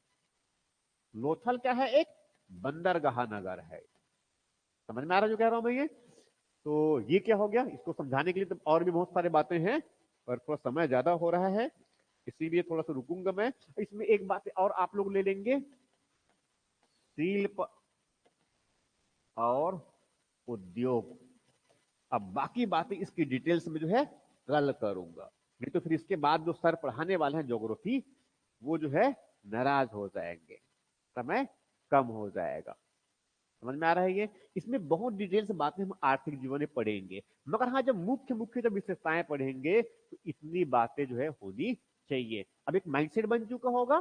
तो कल जो है आप लोग राजनीतिक जीवन के बारे में, सिंधु घाटी सभ्यता के लोगों की राजनीतिक जीवन के बारे में, उनकी आर्थिक जीवन के बारे में, उनकी सामाजिक जीवन के बारे में, उनके धर्म और संस्कृति के बारे में, उनके कला और स्थापत्य के बारे में, उनकी जो है धातु कला के बारे में, उनकी जो है शिल्पकारी के बारे में छोटे छोटे 2 नंबर के प्रश्न अगर पूछ दिए गए तो प्रश्न कैसे बनेंगे और उसका हम जवाब कैसे देंगे, ये सब पढ़ के आइए। टेक्स्ट बुक पढ़िए, 6वीं क्लास की जो है पुरानी एनसीईआरटी भी पढ़ सकते हैं, नहीं तो 12वीं की एनसीईआरटी पढ़िए पुरानी वाली। राइट, बाकी मिलेंगे हम लोग कल, तब तक के लिए बहुत बहुत धन्यवाद।